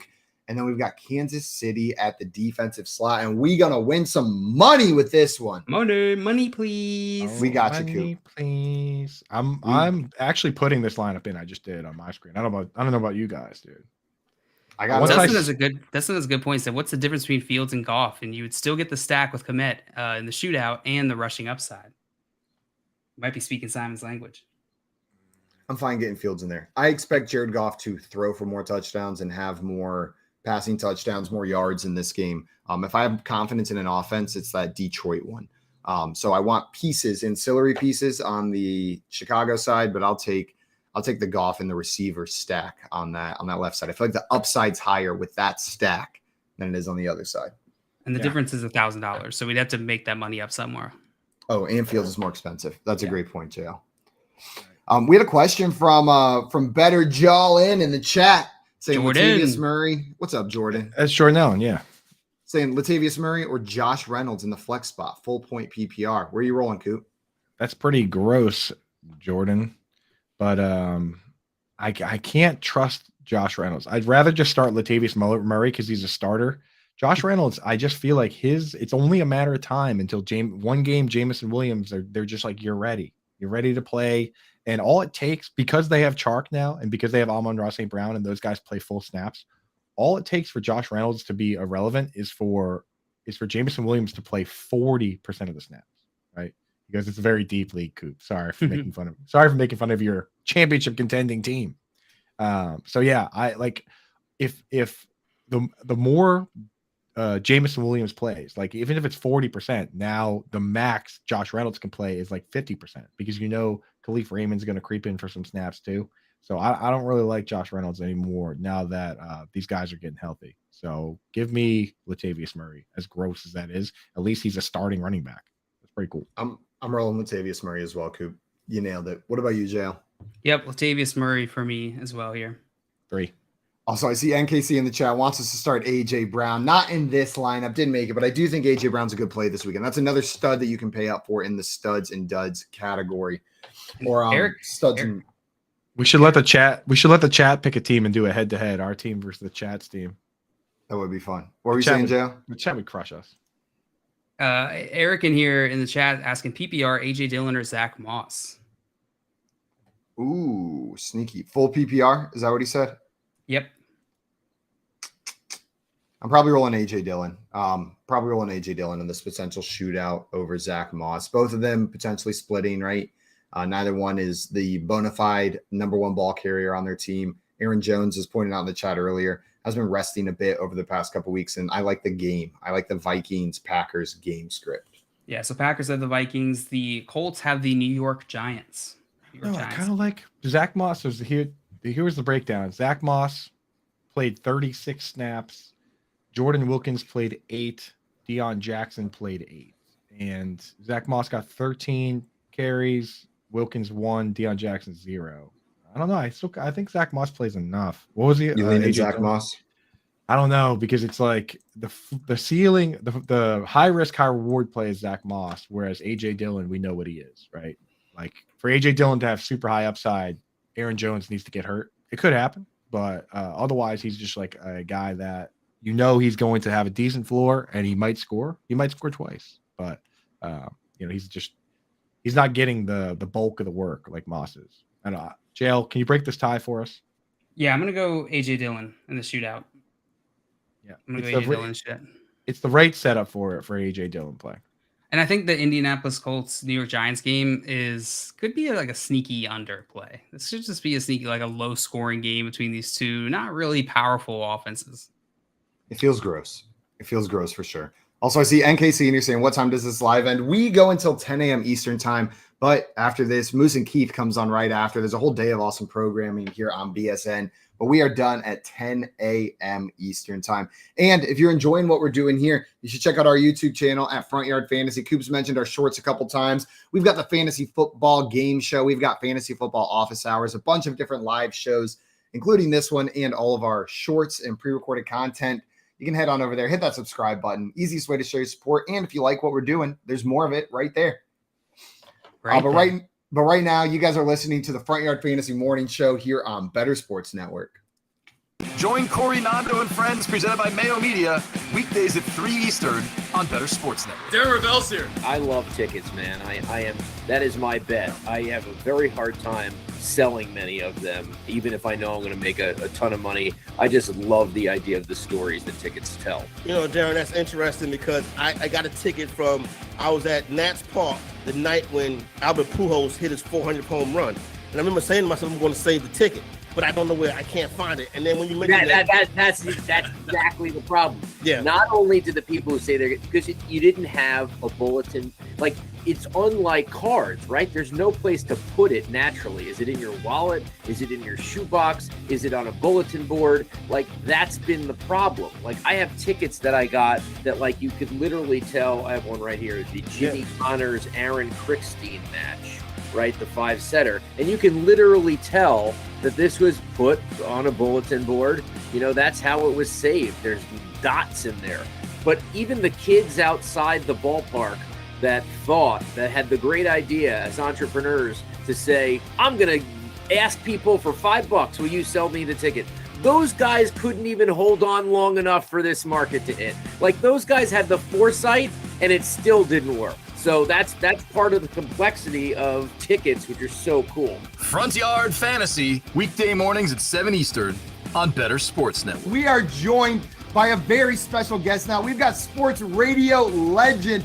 We have Scott Farrell with us. You know, it's weird. I'm not a collector of, sports memorabilia. Yeah. The only things I've said on the air that I've ever kept in my life were, I have millions of jerseys and all that nonsense, but I have 50 years of Sports Illustrated magazines, and I had the Len Dawson autograph. I have Lemieux autograph pictures, because I'm good friends with Mario Lemieux. And I also have valuable pictures of Bill Mazeroski hitting the Game 7 1960 World Series 9th inning home run to beat the Yankees. So I'm a Pirate fan for life, but I love the Yankees too because I've lived in New York for 25 years now. My favorite player my whole life, though, strangely enough, my entire life was George Brett of the Royals. I love George Brett from the day I saw him play. Back in the day when guys actually hit close to 400 every year, instead of these guys making 50 million hitting 210 with 5 home runs. All the wussies in Major League Baseball today, they're not like they used to play. Back in the day, guys like George Brett, Rod Carew, D. Rose, those guys. I don't know how many 98 mile an hour sliders those boys were seeing back then. Listen, if you hit 300 every year of your career and you're in Cooperstown, I don't want to hear it. Better Sports Network is betting, fantasy, collectibles. It's sports talk done better.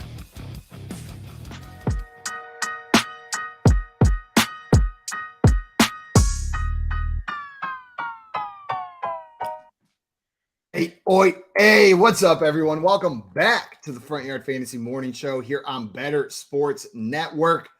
Jail. It's in the pasta. It's in the pasta. What's in the pasta? Sauce. What kind of sauce? Tomato. Oh, man. Gross. Plain tomato? Is there something mixed in? A little bit of cream? A little bit of basil? Some stuff missing, a little bit of cheese, a little bit of cheese. According to this crew, it's just tomato and you're not even allowed to have salt. That's the salt and pepper. Well, if your bet was tomato sauce, then we'd have a different conversation. Drink a whole jar of ragu. I think I'd rather drink a jar of ragu. I've tried to describe to people how absurd my parents' cheese drawer is at their house.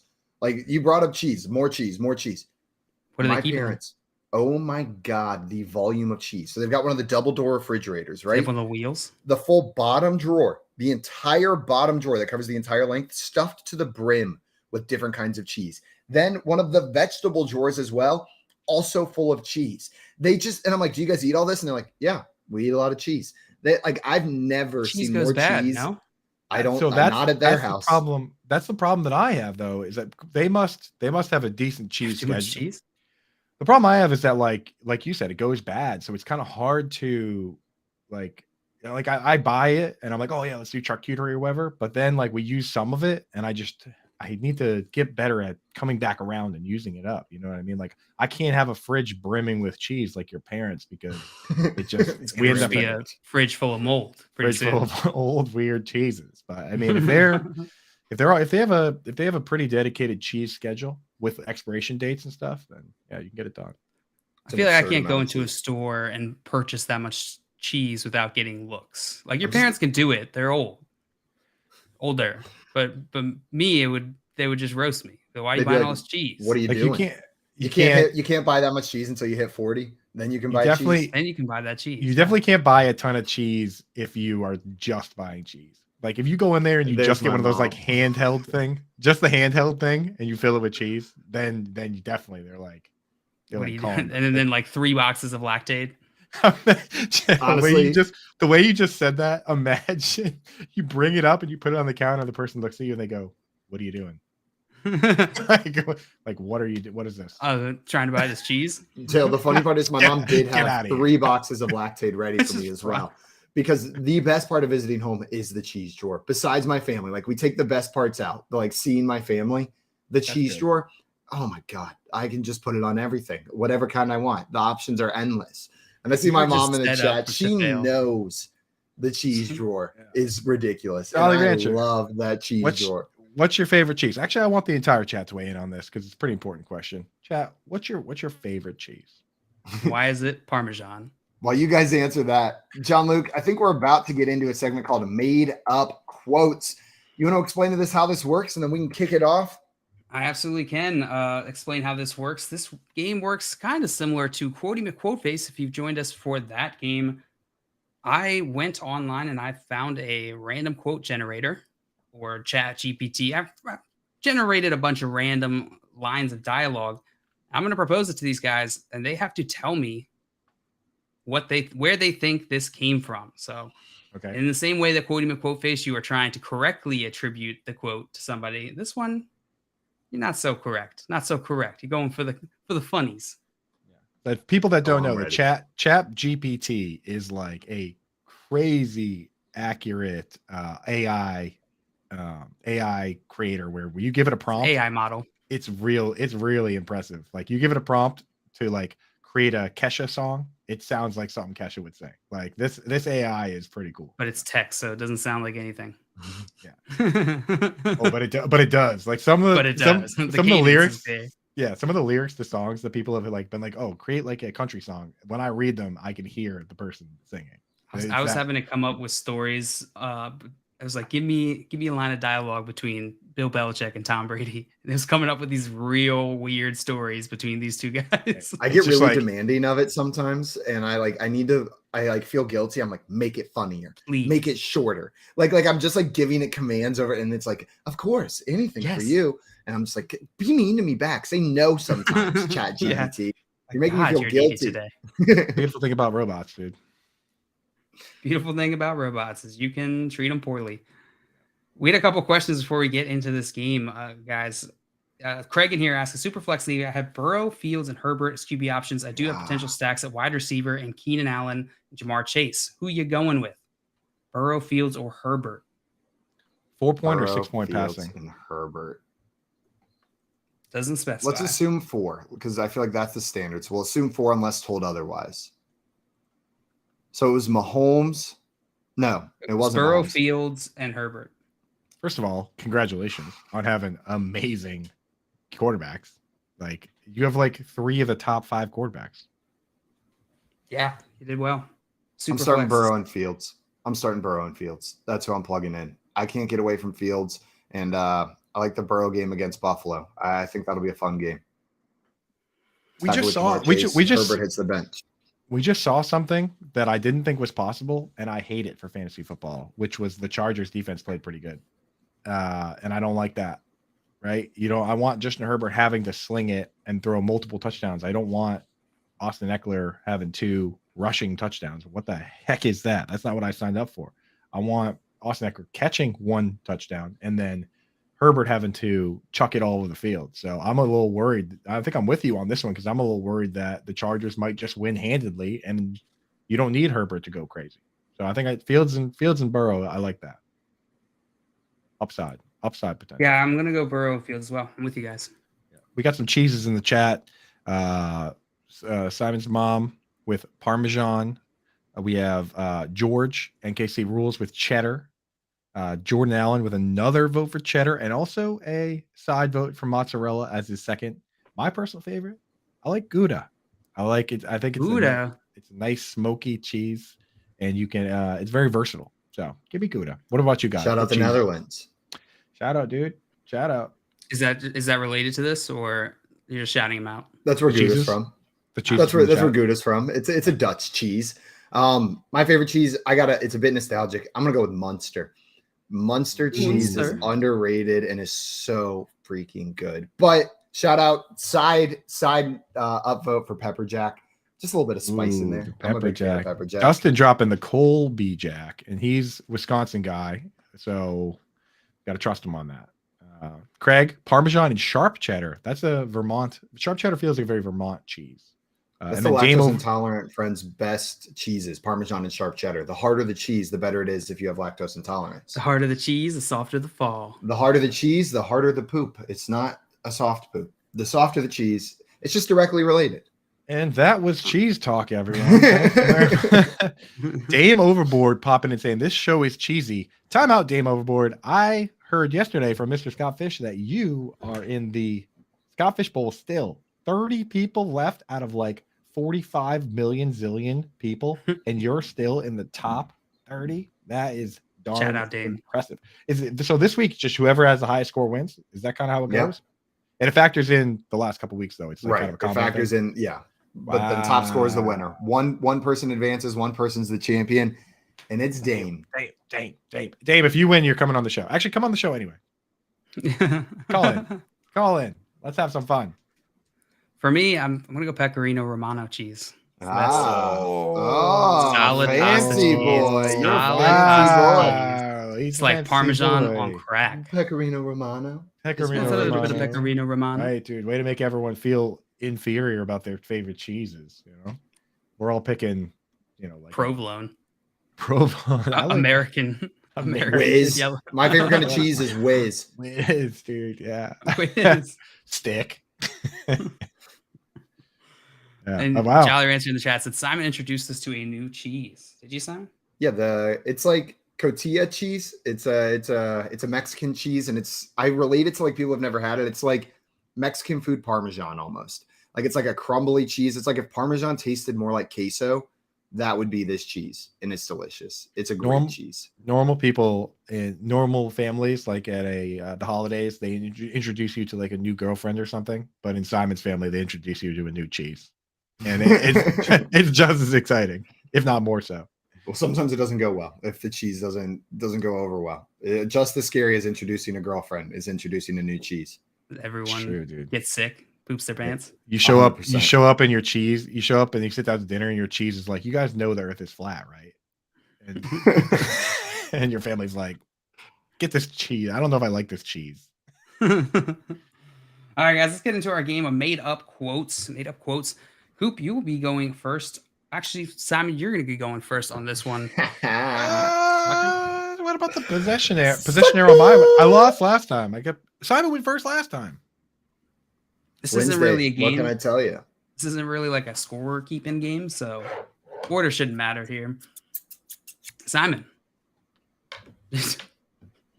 why did you just bring scissors into it? Dude, he was, if anyone scrolls back, you were doing that, and I was doing some sort of praying mantis thing with my arms. Like praying mantis first? He had cut my hands off, and oh no, Simon's first.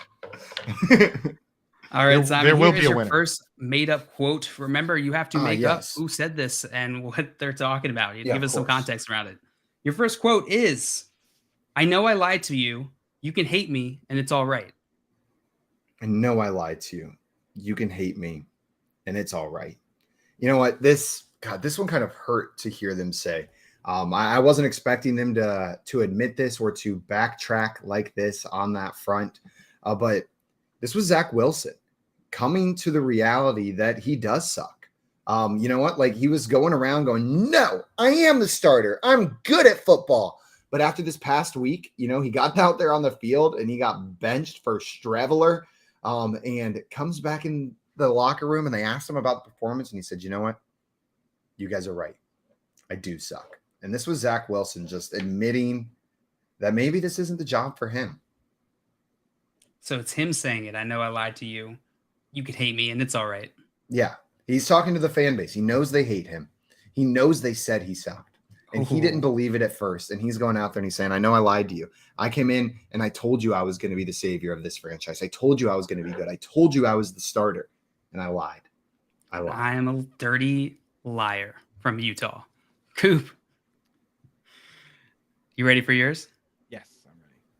All right, your quote is... Well, what actually was the prompt on that last one? Do we not get to know what the prompt They're made was? up. They're fully made up. None of these Fully are made real. up. Oh, great.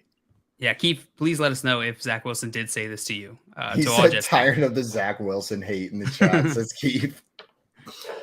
So am I. Tell your Jets fans to stop hating on I feel like you all are the loudest about it.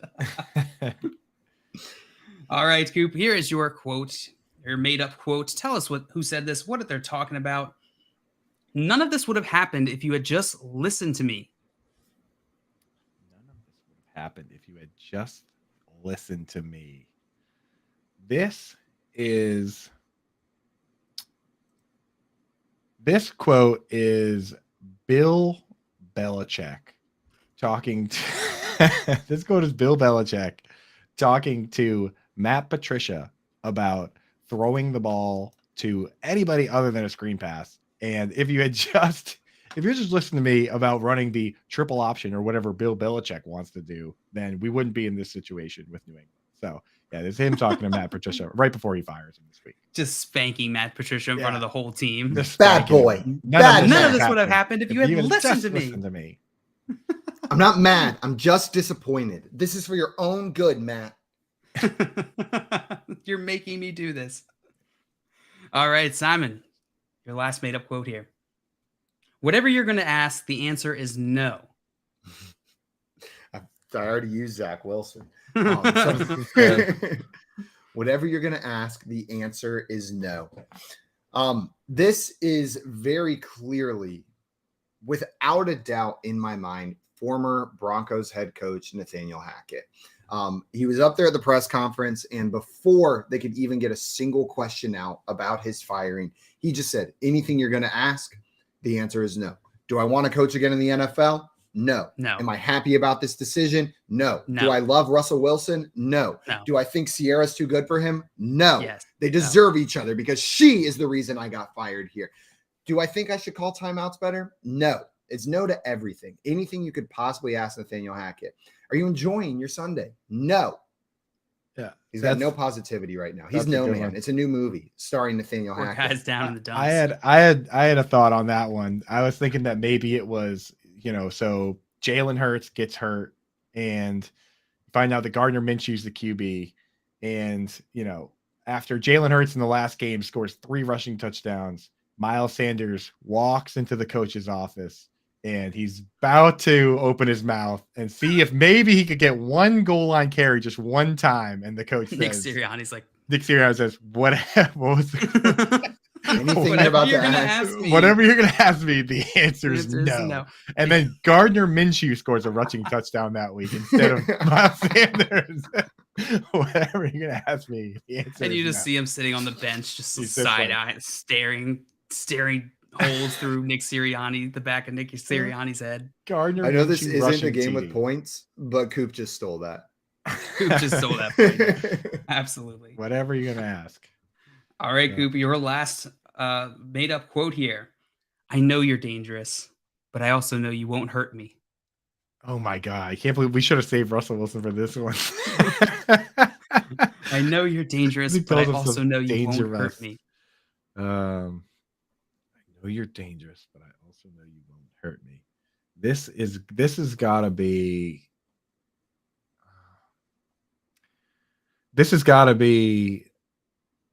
be Brock Purdy talking once again to Brandon Ayuk after he promised that he would load him up with targets, and he once again hasn't done it. And he just turns to him and says, I can't throw it downfield.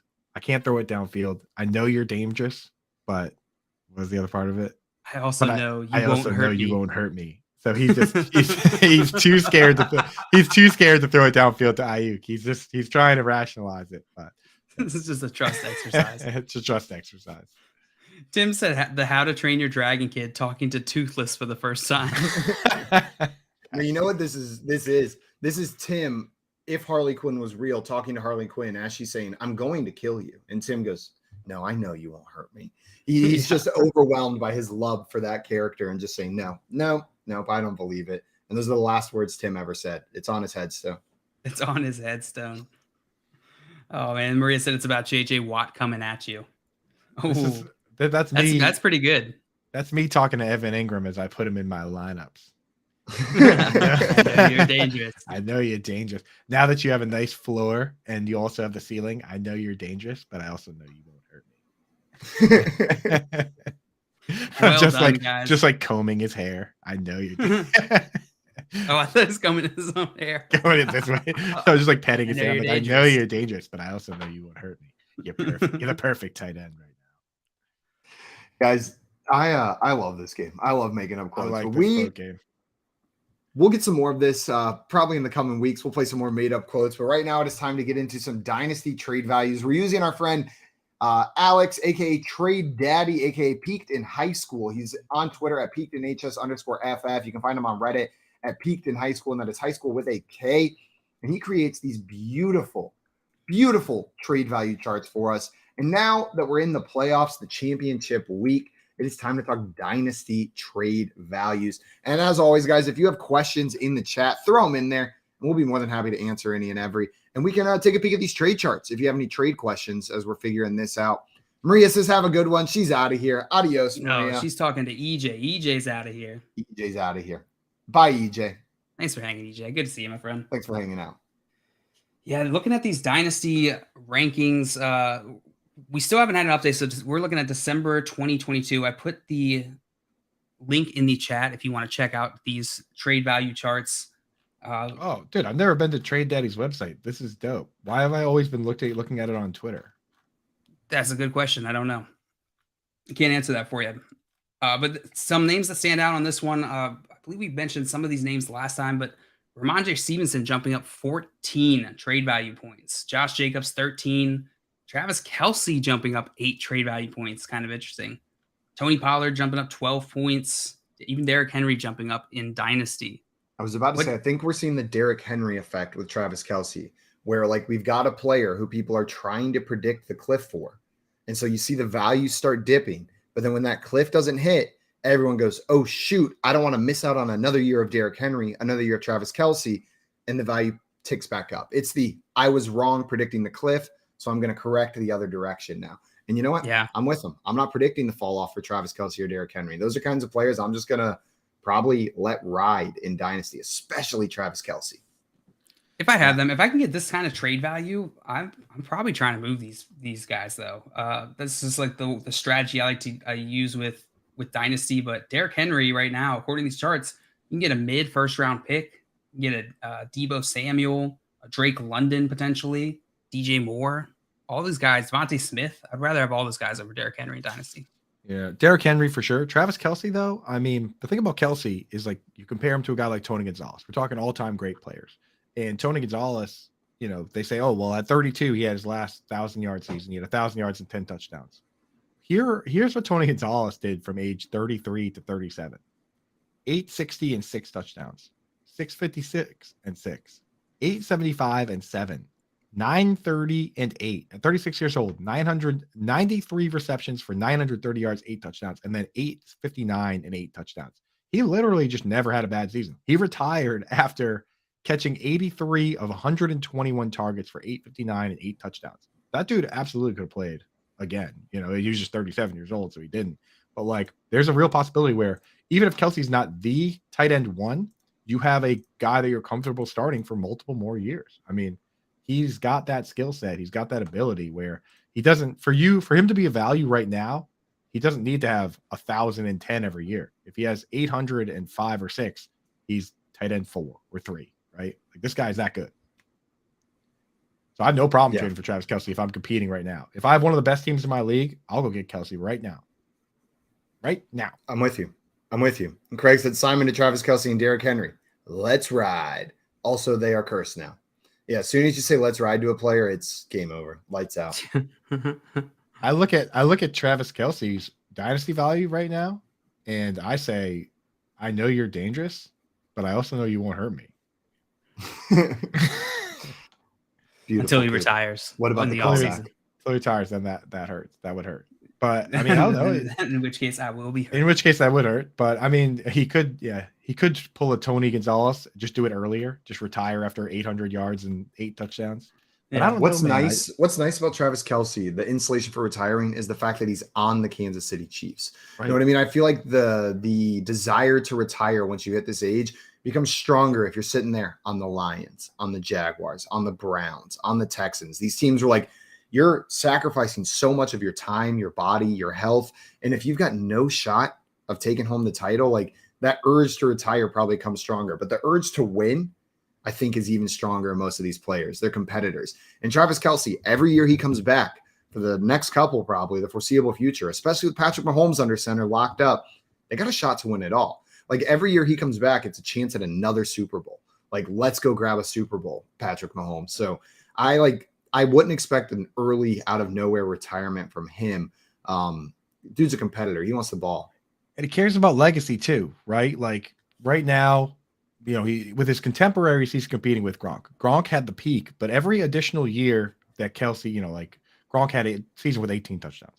You're probably not going to, no one does that. So, you know, it's hard to compete with that peak. But every year that Kelce plays that Gronk doesn't, he furthers that resume. It's like Brady versus Manning. It was very close when Manning retired, but now it's like, okay, he just built too much on top of it. Travis Kelce's doing that right now to the point where he may have already done it. He's probably already surpassed Gronk just based on volume alone. So if he can, the closer he gets to Tony Gonzalez, the closer he gets to being the best tight end of all time. Like, so, I mean, these guys care about legacy a lot. We've heard Saquon Barkley say outright, I care about my legacy. So kind of interesting with Travis Kelce. That type of guy could play for a long time. Absolutely. NK Senior had a question for us. Wanted to know, is AJ Brown and Devonta Smith a good duo with Gardner Minshew at QB? You guys think Gardner can support both of these wide receivers? Absolutely. Yeah. Gardner is known for slinging the ball a bunch. So I think both these guys are going to be in a good spot. Yeah. The only problem is that in any given week, he could just throw the touchdowns to Dallas Goedert. It's not super highly consolidated. They do have another, it's not as consolidated as it was when Goddard was hurt. So, but I mean, they both look so good that you roll those guys out. You can't bench those guys right now. And it's not a slam dunk matchup going against the Saints. The Saints aren't like an easy matchup against opposing wide receivers. It's not the worst, but they're a top 10 defense against opposing fantasy wide receivers. In favor of AJ Brown and Devonta Smith, they are the number one defense versus the tight end. They have Demario Davis, they have the Honey Badger, they have Marcus May. They have a lot of guys over the middle that give tight ends a hard time. So for the Dallas Goedert narrative, this is the number one hardest matchup for Dallas Goedert, which helps the wide receivers. Jonathan here had a question for us. So good morning, guys. What's up, Jonathan? Morning, I got Minshew, Jonathan. Geno, and Watson. If Minshew doesn't play, should I go with Deshaun Watson or Mike White? Looks like Geno's starting for sure. It's a 2-quarterback league. John Luke, who would you be plugging in for your second quarterback? Deshaun Watson or Mike White? Oh man, Deshaun Watson or Mike White. I think I'm gonna go Mike White here. Going against Seattle. Seattle's defense has been not fantastic against stopping quarterbacks for fantasy. It is close, but I'll probably lean Mike White. Give me Mike, MF, and White over Deshaun Watson against the Commanders. Dude, if Minshew doesn't play, then Mike White is like a borderline QB1. You know what I mean? Like when you look at the list of guys, Geno's up there. Aaron Rodgers is right on the edge there. Would you start Mike White or Brock Purdy? That's close. I think I'll go Brock Purdy against Vegas. Yeah. Yeah. Yeah, I think I would go Brock Purdy. Yeah. So would you start Daniel Jones or Mike White? Daniel Jones has Indy. Mike White. So when you and then of course you're starting him over Mac Jones, Sam Darnold, Tyler Huntley. One more for you guys: Derek Carr or Mike White. Mike White. San Derek Carr's Francisco's a real tough matchup. Yeah, so I mean, just based on that alone, you're talking Mike White has to be like QB 13, 14, 15, somewhere in there. We're in a super flex league, not so bad. So yeah, I don't mind Mike White and Geno Smith there. And Nicholas in here wanted to know Zay Jones or Donovan Peoples-Jones. Keeping up with the Joneses. Standard scoring for the third receiver spot. So John Luke, standard scoring, no PPR. Are you taking Zay or DP? Donovan Peoples or Zay? Oh, the non-PPR kind of plays a factor here. I think I'm still going to lean Zay Jones going against Houston, though. That's going to be the move for me. I'm with you, man, because for the same reason we like DJ Chark, when we break down his game logs and we say, oh, look at here's Sauce Gardner right here, the #1 graded cornerback on Pro Football Focus by like 5 Pro Football Focus points, which are kind of just made up and don't really matter. But it is a scale, and they have him as the #1 corner, not just rookies, but everyone else. That's why we're saying we like Chark. Well, if you look at Zay Jones, he had 8 for 77, 6 for 109 and 3 touchdowns. And then his bad game was in the rain against Sauce Gardner. So I'm willing to throw that game out the window and keep riding the Zay Jones wagon. Yeah, I'm with you. Are there any trade targets that you guys see are popping out to you for Dynasty? Guys that you want to target going into the offseason if your trade deadline's up after the Fantasy Football Championship or maybe after the Super Bowl? Yeah, one in particular that really stands out to me, a wide receiver whose value went down a lot this year. And I think it had to do with, 1, they added an exciting rookie, and 2, the quarterback play has been abysmal. Deontay Johnson is still a great wide receiver. He's dropped a decent bit. It's not like his value is way sunk down, but he's sitting next to Marquise Brown, Brandon Ayuk. And I think I like Deontay Johnson better than those guys, in the same tier as Gabriel Davis, Rashad Bateman. Deontay Johnson is a PPR monster and a highly talented player. And you have to think that this either Kenny Pickett develops further or they figure out this quarterback situation in the next couple of years. I think Deontay Johnson's someone you can trade for right now. Coop, I feel like you've been impartial to Deontay Johnson, or more on the negative side of Deontay Johnson. Would you rather have Deontay Johnson or Gabe Davis for Dynasty? Deontay Johnson for sure. Deontay Johnson. Okay. Gabe Davis to me is more of a field stretcher, and he's a product of his quarterback being able to throw it to anybody. But I don't think in a vacuum he's all that talented. Where I think Deontay Johnson is very talented, but he needs volume, and he kind of does need that ball to be there because he's got some drop issues. So I think Deontay Johnson with better QB play is a better asset. And these guys, unless you're DJ Moore, you don't get stuck with bad QBs forever. So I think he's going to find somebody to work with. Yeah. When I look at this sheet, there's a name that jumps off the page to me like crazy, and that's my boy Evan Ingram. Now, and this isn't just being a homer. He's down there below Daniel Bellinger, ranked with Isaiah Likely, below Tyler Higbee. Tyler Higbee is a 29-year-old clunky tight end that's legitimately never done a goddamn thing. So I really don't understand why the current tight end 4 in fantasy football, who's 28. Travis Kelce had his first 1,000-yard season at 27 years old, and Evan Ingram is now popping with a new team. He just got off his rookie deal. He just got off his first contract ever, stuck with Daniel Jones in the bad Giants team, and he finally gets to a new team, and now he's a top 5 tight end. And next year, he's either going to stay with the Jaguars or he's going to get signed to be a pass catcher somewhere else based on the pass catching he's done. I don't see in what world you'd rather have Mike Gesicki. The dude doesn't even play. I hate Mike Gesicki. Gerald Everett, bro. You rather what's with this list? I don't understand. So I wonder if I completely agree with you. Evan Ingram is criminally undervalued here in this chart. I wonder if that has to do with the fact that this is the December charts. And we can ask Alex when he runs these, but I bet you he runs it at the beginning of the month. Quarterly, yeah. So he might have missed that. He might have missed the Evan Ingram wave, and I bet you in January, or if he runs them again now, that might pop up. Because I think he belongs closer to that. What tier is that? Like 25 range value. That there's that big yellow stretch here of David Njoku, Dalton Schultz, Darren Waller. Man, Darren Waller. God. I will. Greg Dulcich. I will make an argument against Ingram in Dynasty, which is this. I think the true highest upside for Ingram would be for him to leave the Jaguars, which sounds crazy to some people because of the success he's had there. But the Jaguars have pass catching back in ETN. They have Christian Kirk locked up. They have Zay Jones locked up.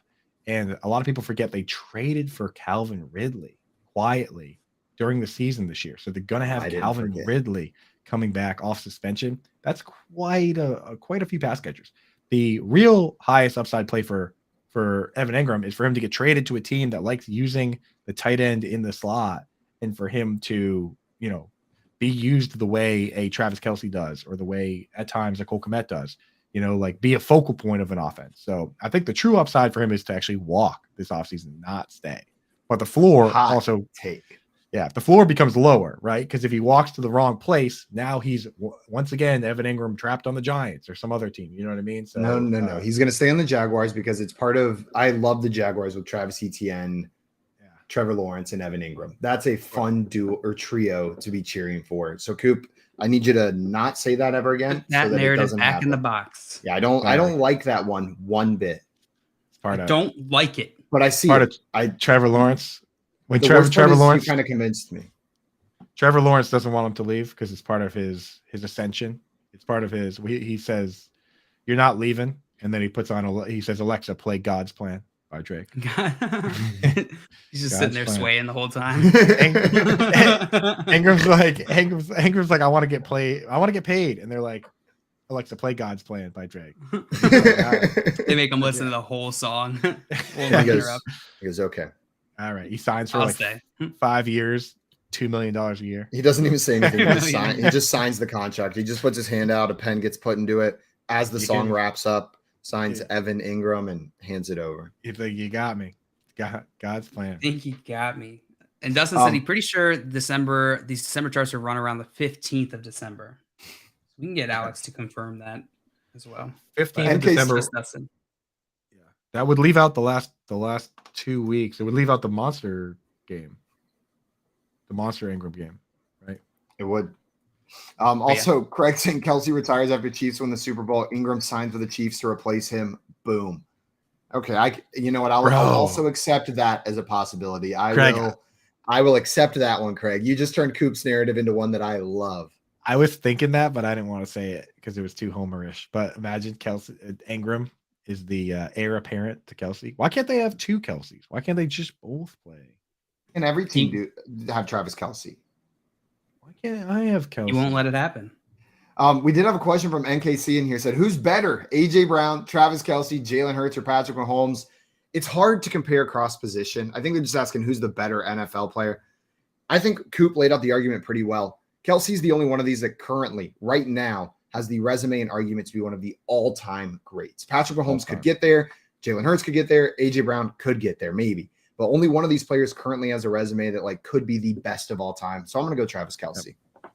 I'll say AJ Brown probably doesn't belong on this list just yet, just because Kelce, could be the go to his position. So could Mahomes. Jalen Hurts could have the distinction of changing the way this game is played. Nobody really runs as much as he does and as effectively as he does. So that's an interesting distinction as well, to just kind of flip the whole game up. And then AJ Brown is just awesome, but he's got a lot of work to do. Jerry Rice kind of makes it tough to talk about any wide receivers statistically as the GOAT. He's just so far and away better than everyone else. He makes Randy Moss's stats look stupid. You know what I mean? It's kind of crazy. Looks stupid. Terrell Owens and Randy Moss stats are amazing, but when you put them up to Jerry Rice, you're just like, oh, whatever. We got a question from Victor Neer. Said, pick two to start this week, PPR, Stevenson, Algier, or Kamara. Stevenson and Kamara. I'm not trusting Algier. That's where I'm rolling. Bingo.